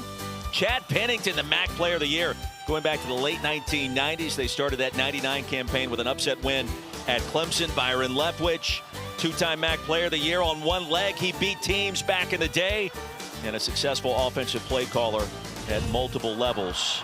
Two of the all-time greats here for the Herd. And Marshall with work to do after punting the football on 4th and short. Analytics said to go for it from just outside the 40-yard line. The punt results in a touchback. Dukes want to heave one long again. Man-to-man coverage. Hauled in. Tamarez all the way to the end zone. And lightning strikes for the JMU Dukes. And it was Sanchez that hauled in from 80.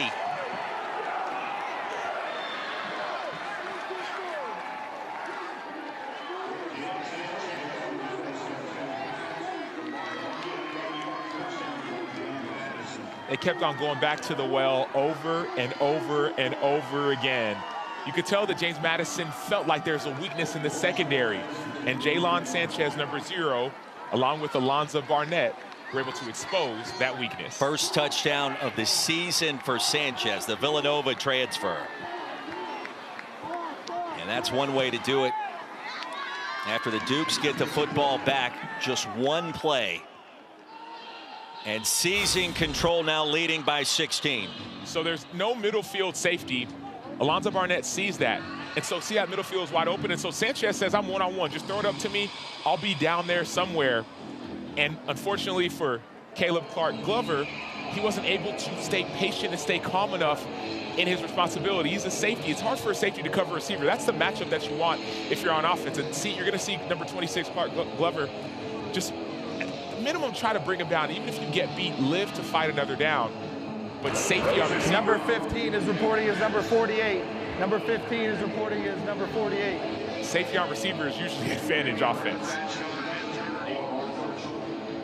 Now what a feeling that must be to reach the end zone for the first time. A couple of seasons at Villanova. 9 touchdowns there in his career. And just 2 years ago averaged more than 25 yards per catch. And now in the FBS ranks. Surge of momentum. And Alonzo Barnett, the third, back on top.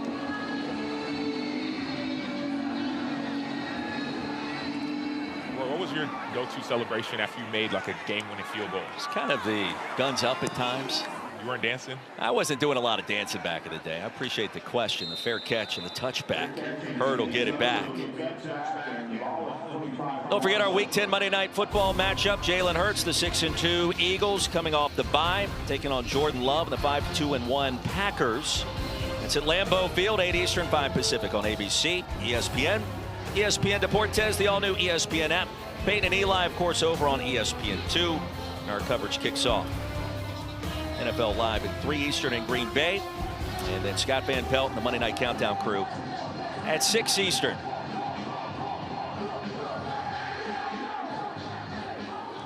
Carlos Del Rio Wilson back on the field. 7 of 17 through the air.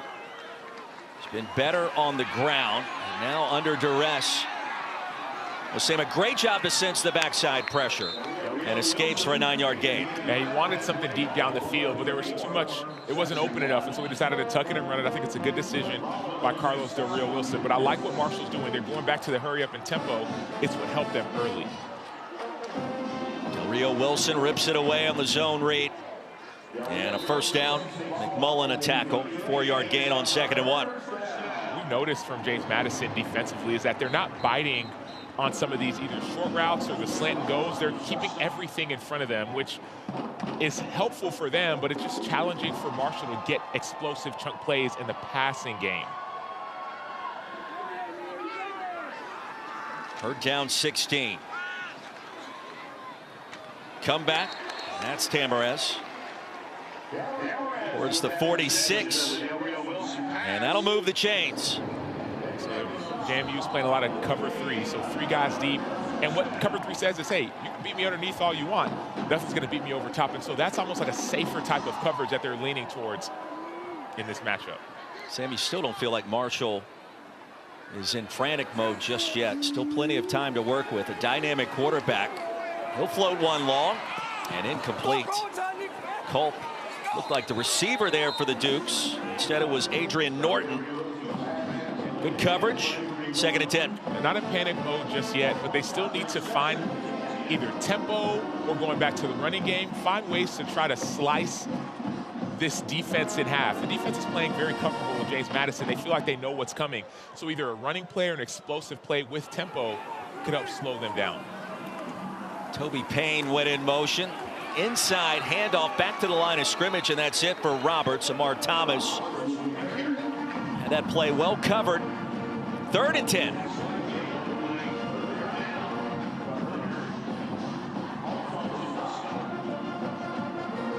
JMU with 6 consecutive wins. Marshall trying to continue a trend in this series where the road team, trying to stop it rather, has won the previous 3 since JMU entered the Sun Belt in 2022. Dukes would love for that trend to continue in their own right. And on the screen, nothing doing to Ben Turner. Another great play, great stop by Gannon Weathersby, number 3. He's a guy that flashes on tape.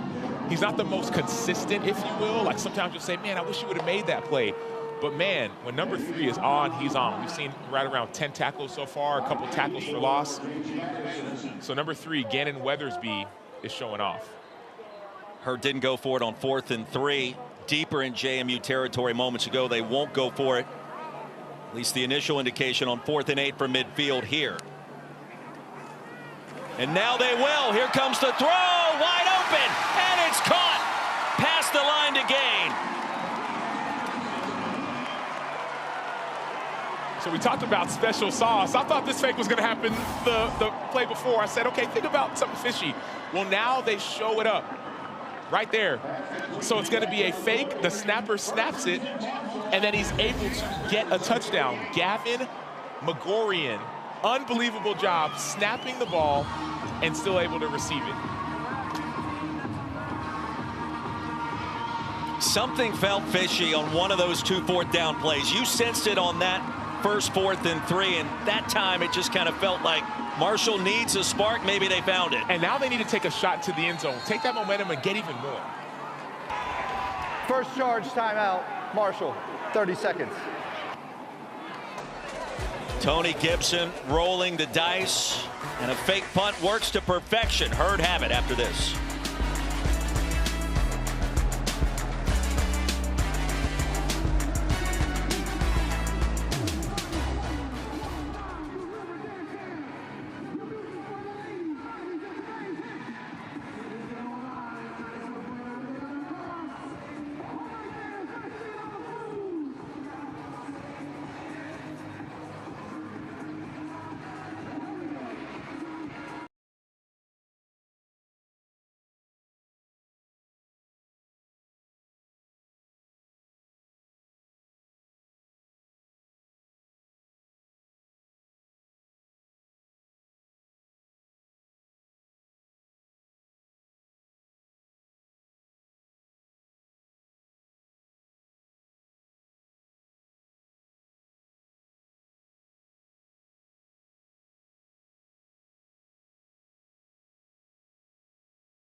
decides to do something tricky, run a fake punt.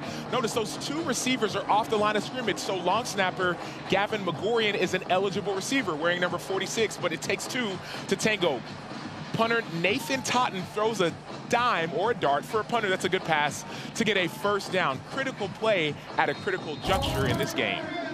Felt like a dime on 4th down, the fake punt, and Totten, sophomore, just across the river in Ashland, Kentucky, dragged down. Boy, it felt like for a moment that could have been a face mask by Emmanuel Bush. No penalty marker. Officials have a better angle than we did. And Carlos Del Rio Wilson is going to lose a yard. Yeah, Emmanuel Bush is 6'1", 348 pounds. He's a huge human being, and he's one of the stalwarts of this defense. So he's going to have to be able to create more havoc to keep some of this momentum off of Marshall. And the Marshall transfer for JMU. Another big play for the Herd. Again on the ground, it's Antoine Roberts. Well, they found something with number 44, a career performance. Their last game against Coastal Carolina, 20 more yards here. And what I saw is number 5, Trent Hendrick, the leader of this defense. He actually jumps out of a block and unfortunately is able to make the play. And number 7, Jacob Thomas, their other leader, misses the tackle. So two of the best players on James Madison defense weren't able to make the play. Back to work for the Herd. Roberts to the edge. Upended at the 10. Close to another first down. We talked about it earlier, Roy. We said, how do you try to slice open or divide this defense in half? Sometimes it's the big-time shot plays, or maybe it's just running it right at them. The strength of JMU is the inside. Marshall doesn't care. On 2nd down, Del Rio Wilson the option. That's a first. It'll be 1st and goal for the Herd. JMU has not given up a single point in the second half since September. Marshall would love to change that right here. Last 4 games haven't given up a point, outscoring opponents 90-0. People say that records are meant to be broken. Well, let's see if that's going to change now. Del Rio Wilson stacked up. He'll cross the 5. Kept the legs churning. And Tyler Brown on the wrong end of that collision. 2nd and goal coming from the 4. And I wonder now, Roy, if instead of being so physical, like I'm going to run you over and run you over and run you over, what if Marshall decides to do a pop pass, fake an inside run, and throw it over the top to a tight end? The mindset of a defender in this situation is, I've got to keep them out the end zone. They're at the 5-yard line. Play into that same mindset. Let them run up at the field and then throw it over the top of their heads. Herd approaching 200 yards rushing. That's got to please Tony Gibson, his first season here in his home state of West Virginia as the head coach. On the jet sweep, a stutter step, and Floyd Lacey will be stopped at the line. 3rd down and goal. The more that Marshall continues to run, the more that pop pass play will become open. And that's when I say pop pass, meaning fake a run and then throw it over the top to the tight end. They're running laterally, they're running vertically, they're running all different kinds of ways, and James Madison is just making the play, making big-time stops. They're being aggressive. That's what their identity is. Play into some of that aggression if you're a Marshall and try to get it over to the top of their head. This is the same formation they just had. Down by 16, you wonder, it's 4-down territory. Del Rio Wilson wants to throw it into traffic, and across the goal line is Tracy Stevens. Tracy Stevens caught his first pass of the season earlier here in our 3rd quarter. How about his first touchdown moments later? And the Herd set to go for 2 to make it a 1-score affair. So a situation like this, it's almost the same as what had just happened. You don't going for 2. You don't feel like you have to run the football. The run game was not working. James Madison is too good stopping the run. So a couple options. One potential is a shovel pass. You start going one way and you kind of shovel it inside. Another potential option is something to the flat. If you run out to the flat and then you run one of those routes where essentially the receiver runs simply to the pylon, called a pylon play. So those are the 2 things that I think about for Marshall. Play clock winding down quickly here. Yeah, but they reset it. So now Marshall has an opportunity for some of those plays. James Madison has to play tight. Del Rio Wilson back to the air, off the back foot, wide open. Tamarez.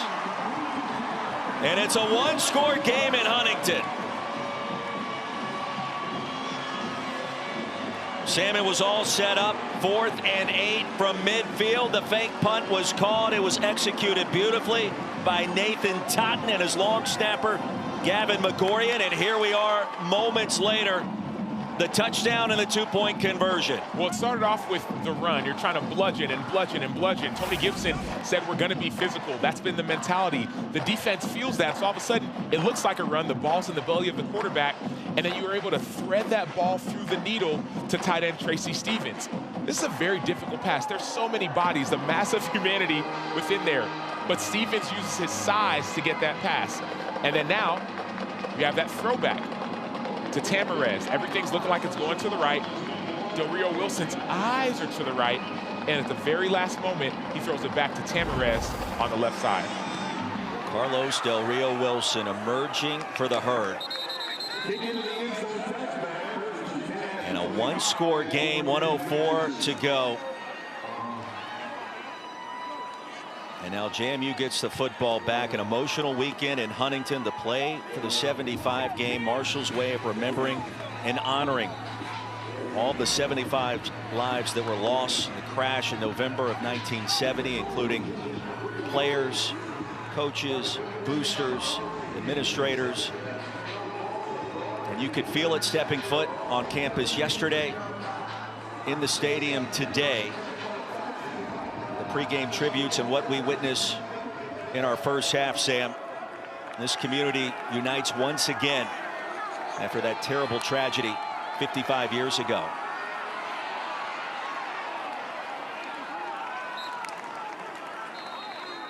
Gain of 9 by Wayne Knight. Talk to people around this Marshall community. They say, man, something weird always happens in a situation like this. Like something, the word that they used was magical. Maybe that fake punt led to something to be able to create some momentum for Marshall. Now, James Madison, on the other hand, they're trying to put an end to that magic. They don't want that sorcery in here.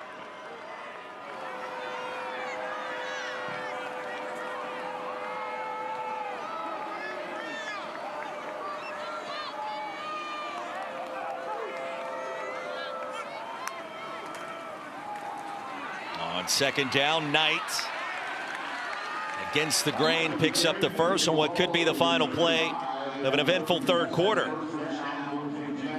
I don't know if you feel this way, Roy, but it feels as if Marshall wants to get a win, they're going to have to take the ball away from JMU. JMU's been extremely efficient and consistent, but I think that's the only way they can get a chance going into This is the end of the 3rd quarter. The lead at 8 here in Huntington. 15 minutes to go in the Sun Belt.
To make this a one-possession game. 1 quarter to go. How do you close it with a win? Yeah, you stop that ground game, especially at quarterback run. And I think at some point when they throw it up, we just got to make sure we're sticky in coverage.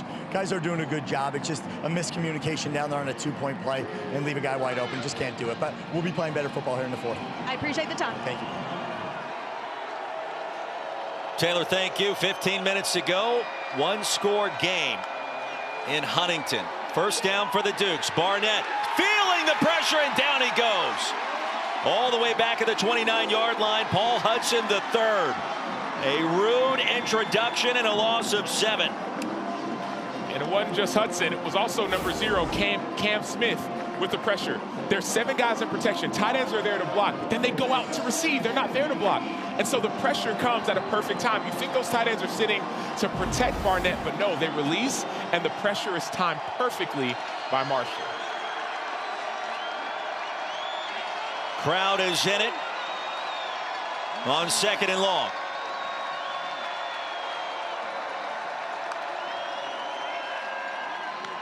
And the slant, Corral crossing the 35. George Pettaway, reserve running back.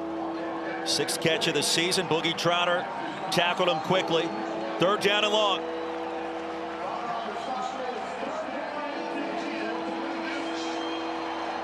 JMU, one of the favorites to reach the college football playoff out of the group of 5 in 2025. A lot at stake in the Sun Belt this afternoon.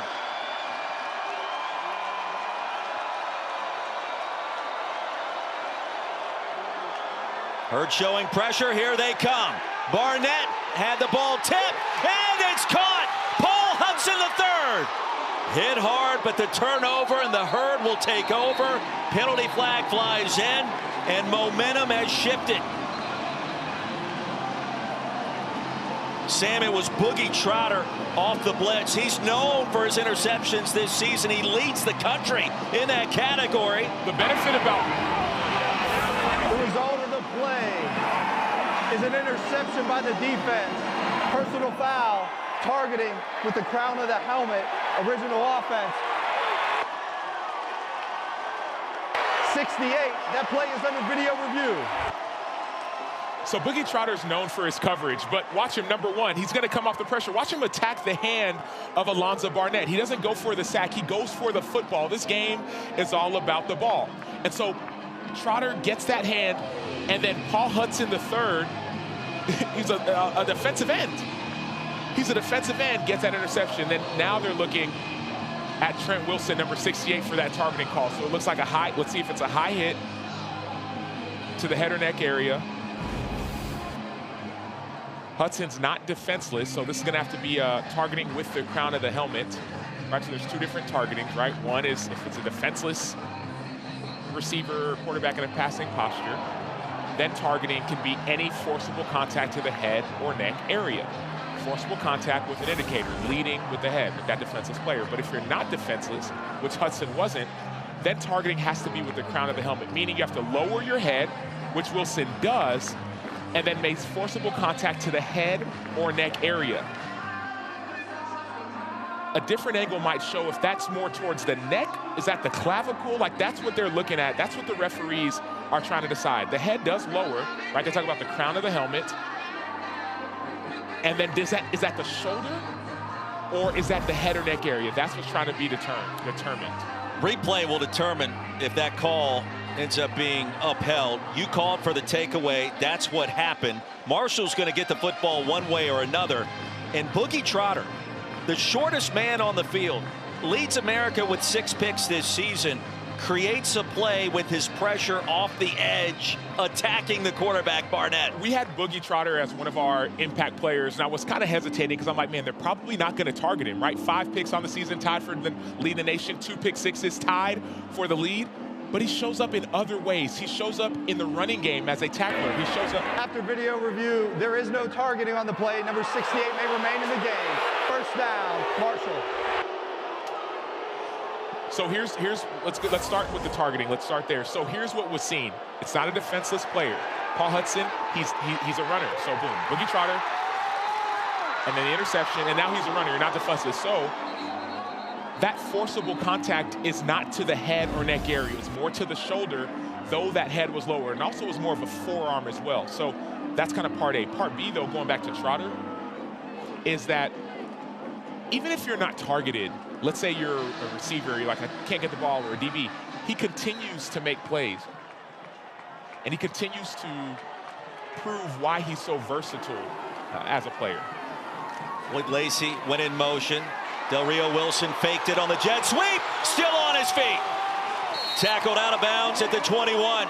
Carlos Del Rio Wilson, the power to keep that play alive, and a gain of 22 on first down. They were saying, man, this 75-game players are playing for something so much more, including Carlos Del Rio Wilson. You thought it was going to be a tackle, a spin move. He press circle, then he stays on his feet. This is when that momentum starts to shift. The Herd with 219 rush yards. That is a season high against the Dukes defense. And counting. Tyler Brown tackles Antoine Roberts, who's now also over 100 yards. And the drive in full swing for the Herd. Going back to that tempo we heard from Taylor earlier. And Roberts probing the left edge. On second and short, picks up the first. Taylor, you made that point about halftime, saying we got to get to that tempo. That's what was hurting Bob Chesney and this JMU team. And now we're seeing Marshall do it. They're going fast and keeping the defense on their heels. Same thing with the quarterback run game. It's exactly what he pointed out as having been a detriment in the past. It's getting them here too. 230 yards on the ground, led by Del Rio Wilson and Antoine Roberts. JMU on its heels. Roberts again, and lassoed at the line by McMullen, Michael McMullen. It'll be second and goal from the 10. I'm not sure how most people feel about this, but when you're at first and goal from like all the way back at the 10-yard line, to me that's got to be one of the most difficult positions to be in, because if you're first and goal from the 2 or the 3, you have 4 plays to get 2 or 3 yards, maybe the 5, but now you're all the way back at the 10, so it's almost like you got to get the entire 10 yards for the first down, which is also the touchdown. Joshawn Barbie in at running back. Del Rio Wilson will fake the toss to the 5. It'll be third and goal from there. They're pulling at that ball, Roy Philpott. That James Madison defense, every time that Del Rio Wilson runs it, they're pulling at it. If I'm JMU, I'm expecting pass. If I'm Marshall, I think you have to take 2 shots to the end zone. I don't know if I trust running the ball right now. You have 2 downs to score the touchdown, trailing by 8. Still a lot of time left, but you doubt Tony Gibson would kick a field goal unless he loses a lot of yards here. And he won't. Del Rio Wilson driven backwards. Back to the line of scrimmage, and that's it. Gobira right there in his grill, and now let's see. They look like they're bringing the field goal team on. I don't hate it. I don't hate this decision at all. Right now, it's an 8-point game, meaning even if you score and get a 2-point conversion, you're still tied. You wouldn't be leading. But if you make this field goal, it goes into a position where the touchdown can win it for you. So Tony Gibson, defensive-minded coach, he's the guy who's always going to take the points. And to your point, Sam, if you score the touchdown somehow on 4th and goal from the 5, you still have to get the 2-point conversion to tie it. That is far from a guarantee. But here we are, 28-23, 10-15 to go. Tony Gibson's team in position at home.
Swipe for news and highlights. Now available on the ESPN app. ESPN College Football presented by Tums, a brand new game in Huntington. Just over 10 minutes to go.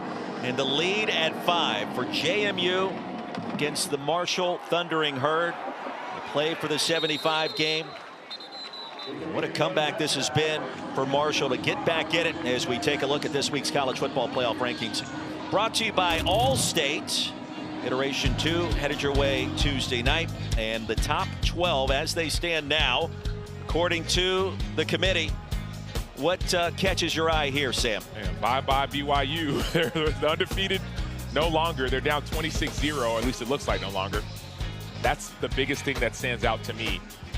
BYU and Texas Tech, 2 Big 12 teams in the top 12. Utah sitting there at 13. But with this blowout loss, that hurts the Big 12 and specifically BYU.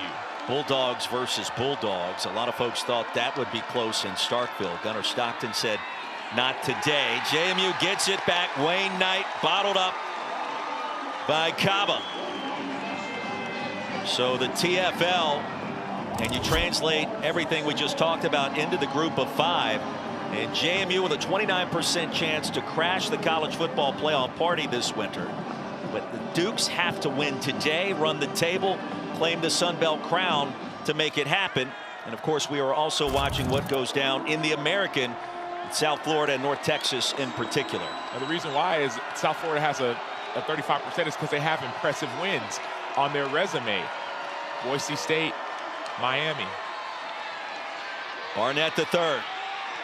Tries to escape and cannot. He's just 4 for his last 12. Back to close to the original line of scrimmage there with the scramble. Give him a gain of 3, and just like that, Sam, it's 3rd down and long again. You can feel the crowd starting to get into it.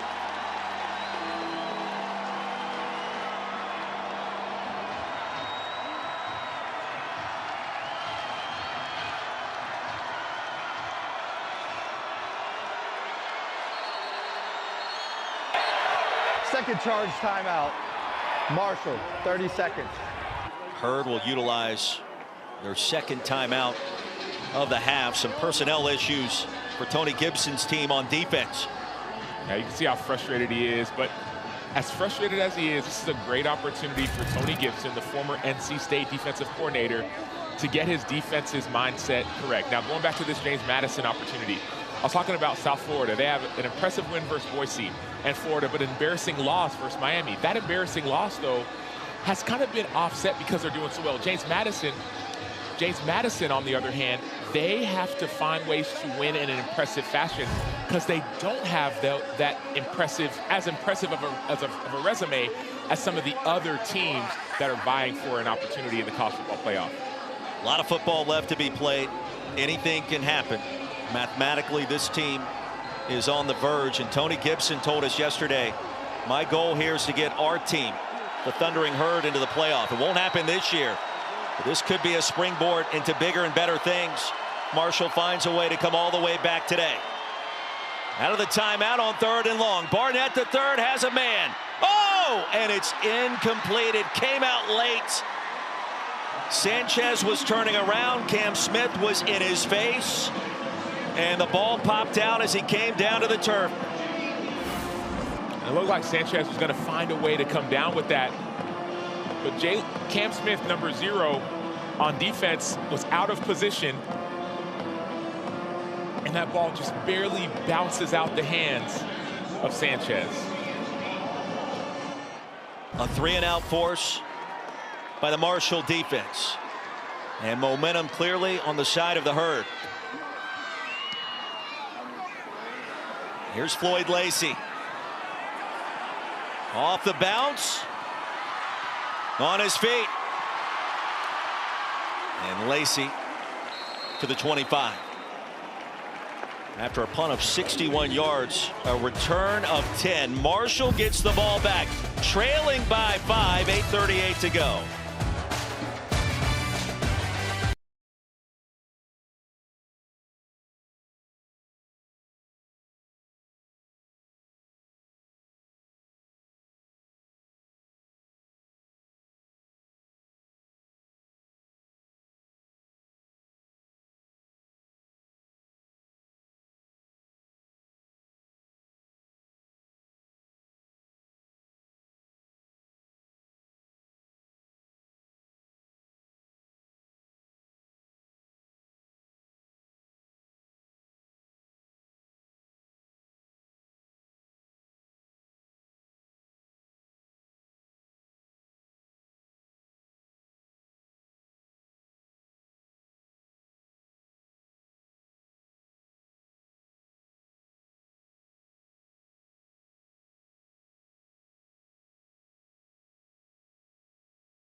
8:38 to go back in Huntington. JMU with a 5-point lead. And let's remind you how we got here just over 16 minutes ago. 4th and 8. Here comes the fake punt.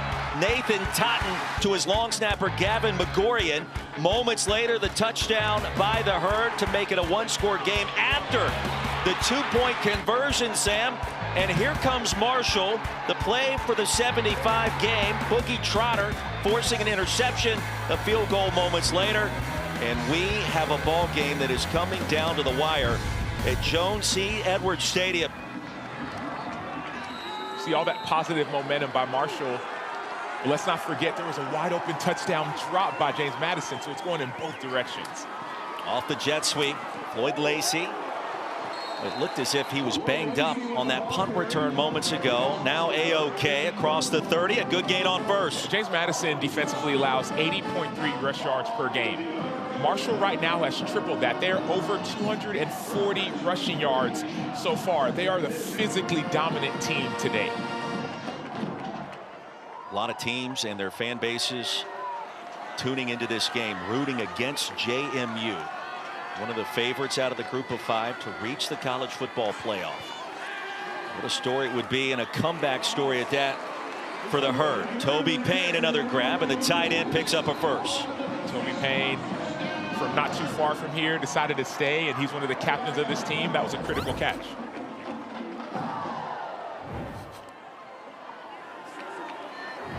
Herd back to work quickly. Play action, slant, and it is incomplete. Grab for a moment by Lacey.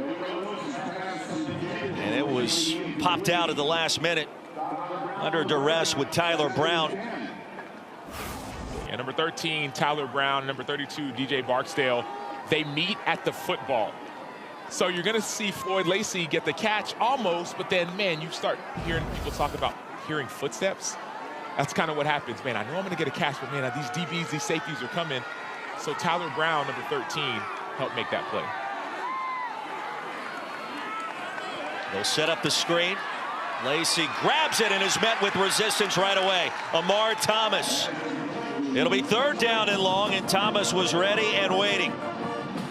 Talk about momentum shifters. Okay, Marshall has all the momentum, and James Madison is a defender. You're saying, okay, I don't care about your momentum. All I need to do is do my job and make one play, a tackle or a tackle for loss or a sack.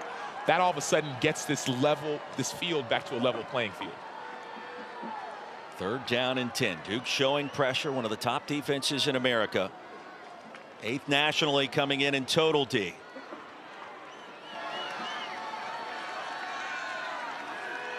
Big moment for Carlos Del Rio Wilson. Off the back foot, man-to-man coverage, and incomplete. He overshot his intended target. Adrian Norton was going to break free, but the pressure came in again from Gannon Weathersby. And he's had himself a day. That's number 3, one of the linebackers who gets to Carlos Del Rio Wilson. There's going to be a corner blitz, but it's not just the blitz. It's Weathersby gets there before the blitz. He beats the person in front of him and gets pressure on the quarterback to keep that ball from being completed. And Sam, I thought he did a great job of holding up on that contact with the quarterback to not put the officials in that decision-making mode to throw a penalty flag. Pressure was there. He got his point across. Wayne Knight retreats into the end zone for the touchback. Under 7 minutes to go after a punt of 63. JMU football after the timeout.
Kevin and Trevor, there's something about that interim coach bump that happens after taking over. That particular team seems to play better, at least for a game or two.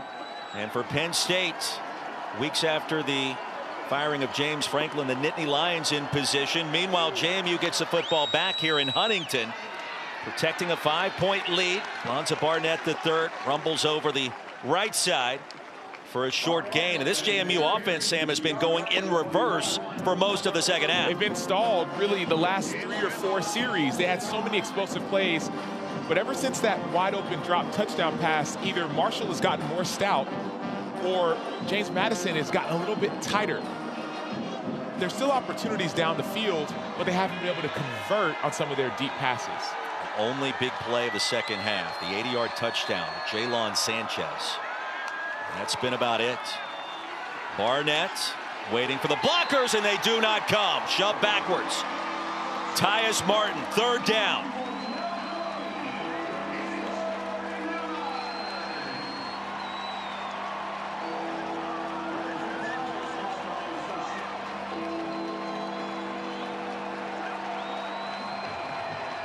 JMU just 130 yards in the second half, 80 coming on that touchdown strike, and that's it.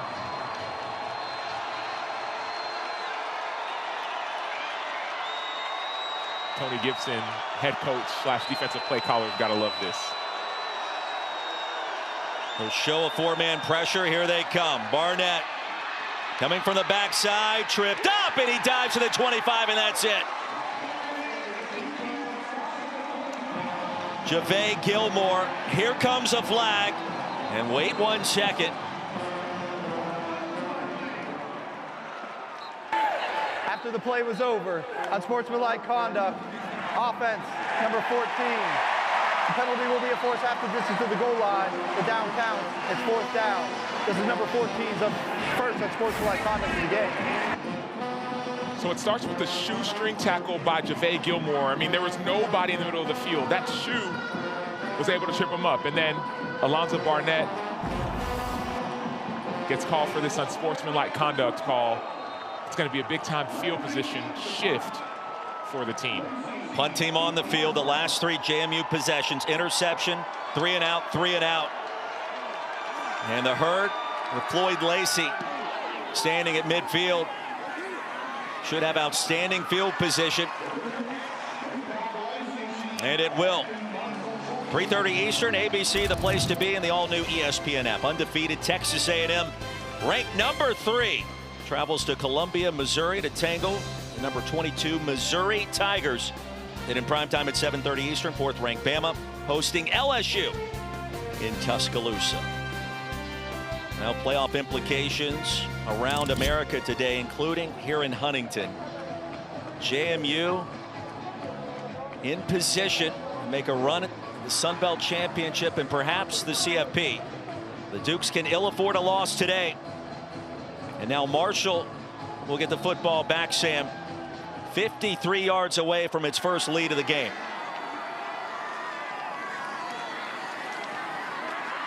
And Roberts tumbles into JMU territory. Down to Taylor. Well, to be expected, guys. This 4th quarter has been electric down here on the Marshall sideline. The crowd really getting involved as well. And keep in mind, in this game last year, Marshall trailed by 17 points. Ultimately came back and won in double overtime. Offensive lineman Jalen Slappy started in that game. He told me it's a will to win. It's what our program stands for every day, but especially the 75 game, guys. And Taylor, how big was that victory in the march to the Sun Belt East Championship to make it to the title game? Marshall ended up winning the conference championship last year under former head coach Charles Huff. And that comeback win against the Dukes, one for the ages, and now trying to duplicate history again with Jalen Slappy, who's had opportunities to go somewhere else into the Power 4. He wanted to stay here in Huntington. And on 3rd and 3, Antoine Roberts will be stopped after just a 1-yard gain. So about 4th and less than 2. Under 4 to play, Sam, what do you do? Well, so James Madison on the sideline, their coaching staff is putting their hands over their ears saying earmuffs, earmuffs, meaning Marshall should do a hard count right now. Try to force JMU to jump off sides. Hot, hot, hot, hot, hot.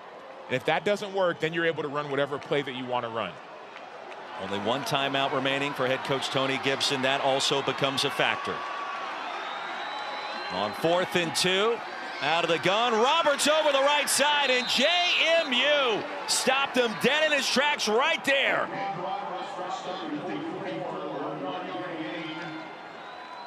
And the Duke's defense with a massive stand.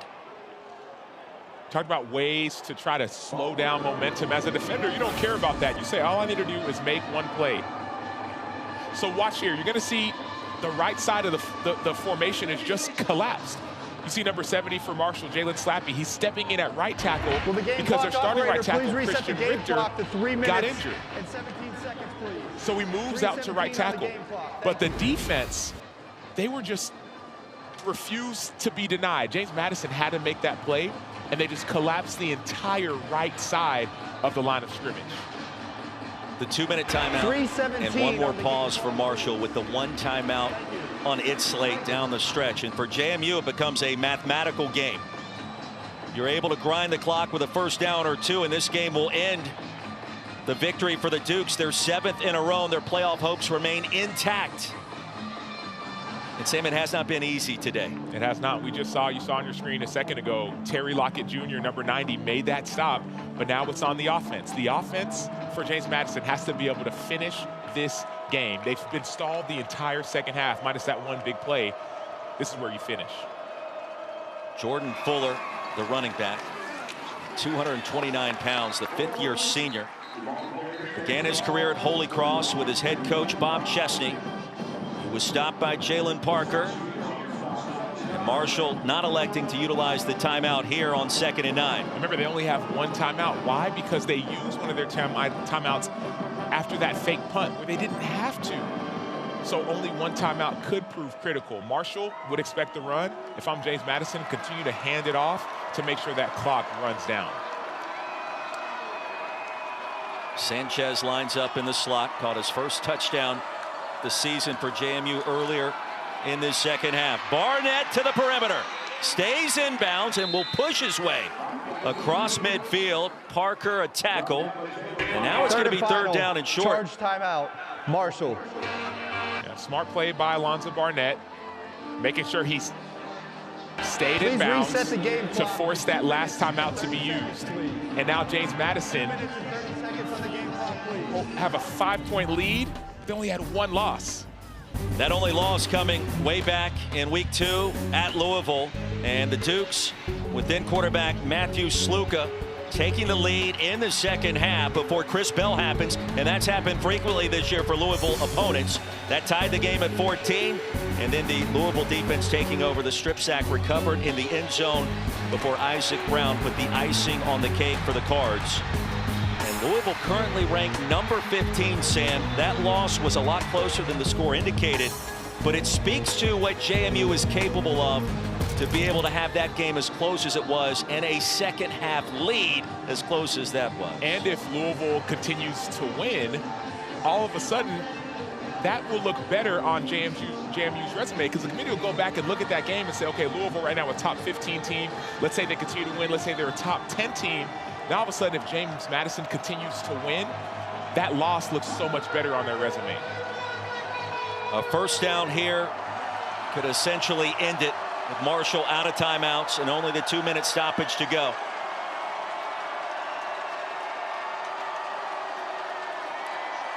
Third and 3.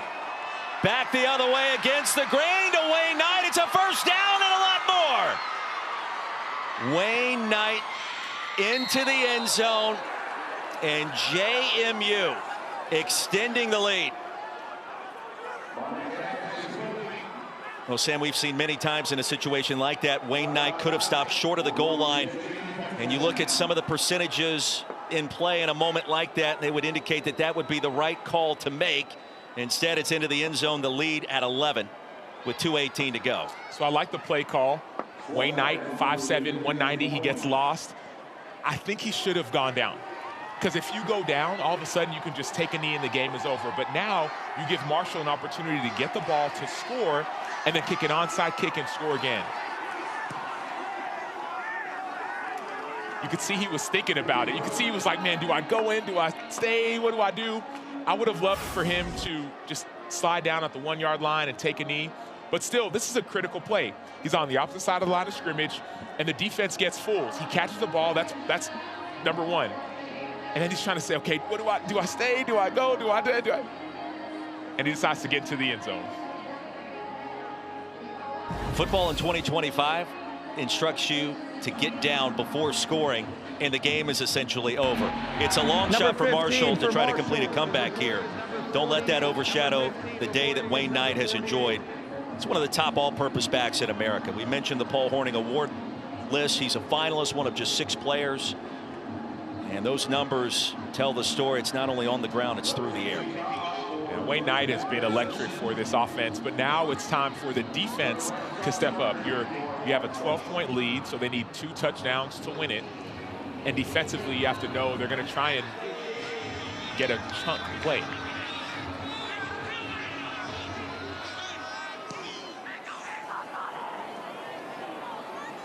Five yards deep. Out comes Turner Bradshaw. They'll need a big play. He won't get it here. Coming up tonight, a star-studded West Coast NBA on ESPN matchup. How about Devin Booker and the Suns playing the back end of a home-and-home against LA. James Harden, Los Angeles Clippers, 10:30 Eastern, 7:30 Pacific after college football. NBA Countdown crew tips off our coverage at 10 p.m. and 7 o'clock Pacific, both also available on the all-new ESPN app. Shaq and Chuck and them are a lot of fun to watch. It is enjoyable. Welcome addition to the ESPN family. And Barnett, a game he has put together again for the Dukes. Heard get it back on the slant. Incomplete. DJ Barksdale on Floyd Layson. He punched it out. So I don't feel like you have to pass it in this situation. I know it's hurry-up tempo, but you could run the ball because the clock's going to stop at the 2-minute timeout. But after that, it's going to be pretty much all pass. See Del Rio Wilson's day. 77 yards on the ground and 21 carries. JMU trying to end this as quickly as possible. Del Rio Wilson. Clock will stop as he's able to get out of bounds at the 22. And now's the third time, down from there. Now's the time, if I'm Marshall, where I would run the ball to try to get that first down. This is the 2-minute timeout. 2-minute timeout, trailing by 12. Marshall has it on the other side.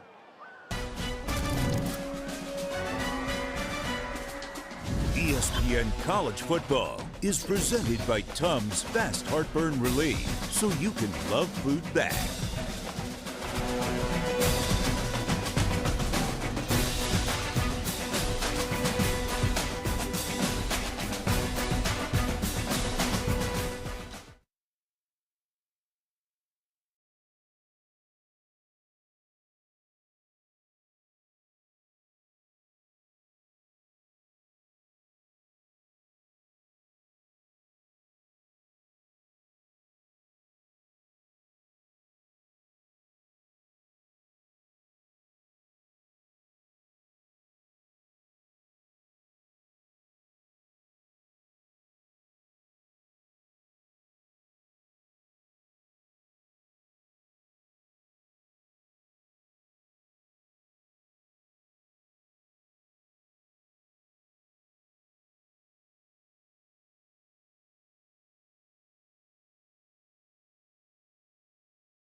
Philpott Taylor Davis. 12-point lead.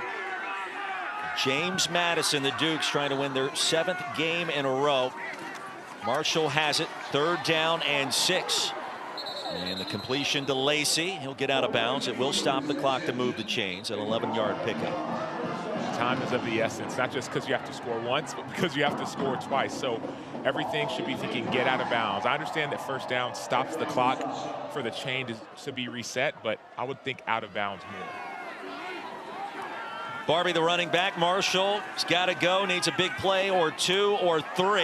And incomplete to Norton on the deep crossing pattern near the 45. Well, the Sun Belt standings, we have 2 divisions. JMU in a great spot in the Sun Belt East. You see Marshall on the verge of falling to 2 and 3. In the West, a familiar name for Marshall fans, Charles Huff, the head coach this year at Southern Miss, and many of the former Herd players making their way down to Hattiesburg, including Braylon Braxton. They're undefeated at 4-0 in the league, 6 and 2, and you wonder, could it be a collision course for the Dukes, Golden Eagles, USM later. We get towards December. Back for it, Tamarez will pick up the 1st down. And JMU would want to hope that Southern Miss continues to win. Maybe a 2-loss Southern Miss team that makes that championship could help bolster their opportunity for a college football playoff if they make it. You look at the top 3 teams out of the group of 5. Another pass batted down at the line. 4th time today that's happened. Zaire West. It's JMU, South Florida, and North Texas representing the 3 best opportunities for the group of 5 as it's currently constructed. That is subject to change. We saw Tulane win at Memphis last night. That started to shift some of those percentages around for those 2 teams. And Sam, I know you and I have been very impressed, and you've talked about it with our crew the last week or so. South Florida and Alex Golish. It's a team with a win in the swap this year. They still have some work to do to try to close it out, and JMU's going to be standing right in front of them. Xavion Turner-Bradshaw keeps this Marshall drive alive, and hope still alive for the Herd. We talked about South Florida, but let's not forget about North Texas. They probably have the easiest path when it comes to an opportunity to get into a championship game in the American. So North Texas could be a team with only 1 loss that people are looking at as well. They looked great last week in the win against Navy. Del Rio Wilson wants it all. Pass will be caught. And the tap dance along the sidelines. So wait 1 second now. Marshall in scoring position. Jacoby Baldwin. It'll be 1st down and goal for the Herd. You talked about getting out of bounds. That saves you the time, but also getting in the end zone. So right now, you don't have time to do anything but throw it to the end zone. Because if you get a chance to score, if you're Marshall, then you'll have a chance to work an onside kick. But see, getting out of bounds, that clock is stopped. If it would have just been a 1st down, that clock would have started running after the chains were set. Gain of 24, 1st and goal. Pause the JMU conversation with the Herd threatening again. This team has not given up. Towards the back corner and out of bounds. Xavion Turner-Bradshaw was trying to break open. He could not. Every second that takes off the clock is a benefit for JMU and a problem for Marshall. You want to get in the end zone, but all these 5-second, 7-second, 10-second plays makes it harder and harder for that second opportunity. Now, chaos ensuing around college football in this early window. Marshall would love to join that party. Some kind of crazy comeback of its own. Del Rio Wilson. And the ball popped out of Toby Payne's hands. They're going to say it's incomplete. It's a benefit for Marshall because that wouldn't have been a touchdown. The clock would have continued to run. So that incomplete pass is actually to Marshall's benefit. JMU has been great in the red zone. They've held teams to field goals or really turnovers. So they got to essentially continue to play tight. But Marshall, nothing to the back of the end zone has worked. Maybe something towards the front of that end zone could be beneficial like they had a couple plays ago. Judah Price, the running back on 3rd and goal. Del Rio Wilson off the back foot and incomplete. And the pressure was coming straight through the A-gap. Jacob Thomas. It'll be 4th and goal. So it all comes down to this for Marshall. 1:02 to go, out of timeouts. And JMU a stop away from winning its 7th game in a row. Herder 2 for 3 on 4th down today.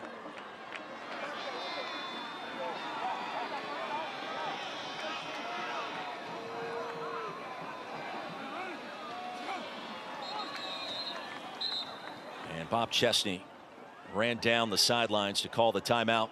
First charge timeout, James Madison. Please reset the game clock to 1 minute and 2 seconds.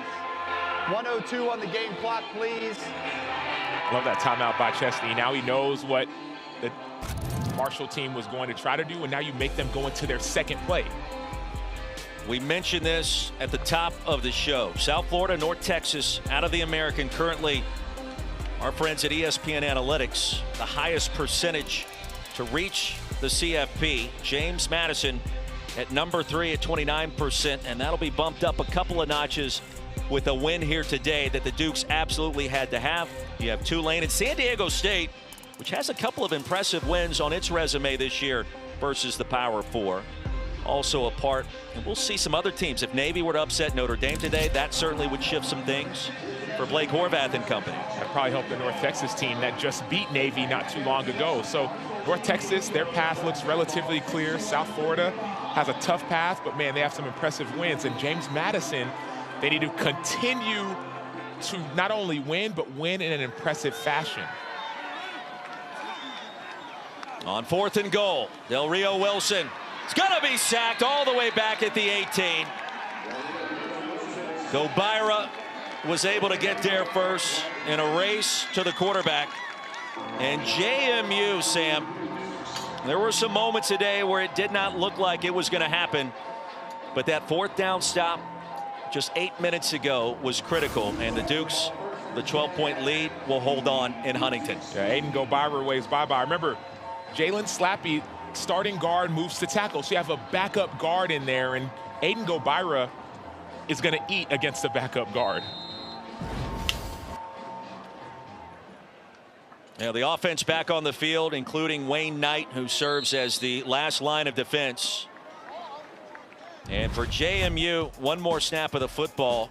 The chances of reaching the CFP now up to 35%, Sam. And look, it's also best among the group of 5 teams. So that 35 is going to jump up above South Florida and North Texas. One more snap, and that's going to do it. How about Wayne Knight? The 6th FBS player this season. The reception for a touchdown, a rushing touchdown, and 75 receiving yards and rushing yards in the same game. And the first player for JMU in 30 seasons to go over 75 rushing and receiving in the same contest. And for Bob Chesney, big win on the road. It's never going to be easy this month in November, but the Dukes find a way to get the job done. And it's led by number 14, that guy you see on your screen, Alonzo Barnett. He's efficient, he's a leader, cerebral, big-time reason that this James Madison team is knocking on the door of a college football playoff opportunity. Dukes are now 8-1 on the season, 6-0, remaining perfect in the Sun Belt. Marshall falls to 4-5 and 2-3 in the league.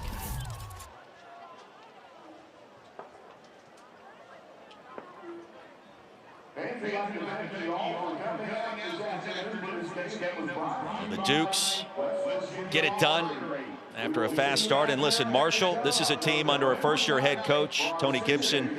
They did not give up, as you would expect. An emotional weekend. We talked about today, Sam, played for the 75. They showed up and had a chance. They did, but James Madison is now looking to stay dialed in and stay focused on the next opponent as their opportunities are coming very, very soon. Big win for the Dukes and Wayne Knight. Our final score, 35-23. Let's send you on to our next game, Kansas and Arizona in the Big 12. Mike Monaco, Kirk Morrison, Don Davenport.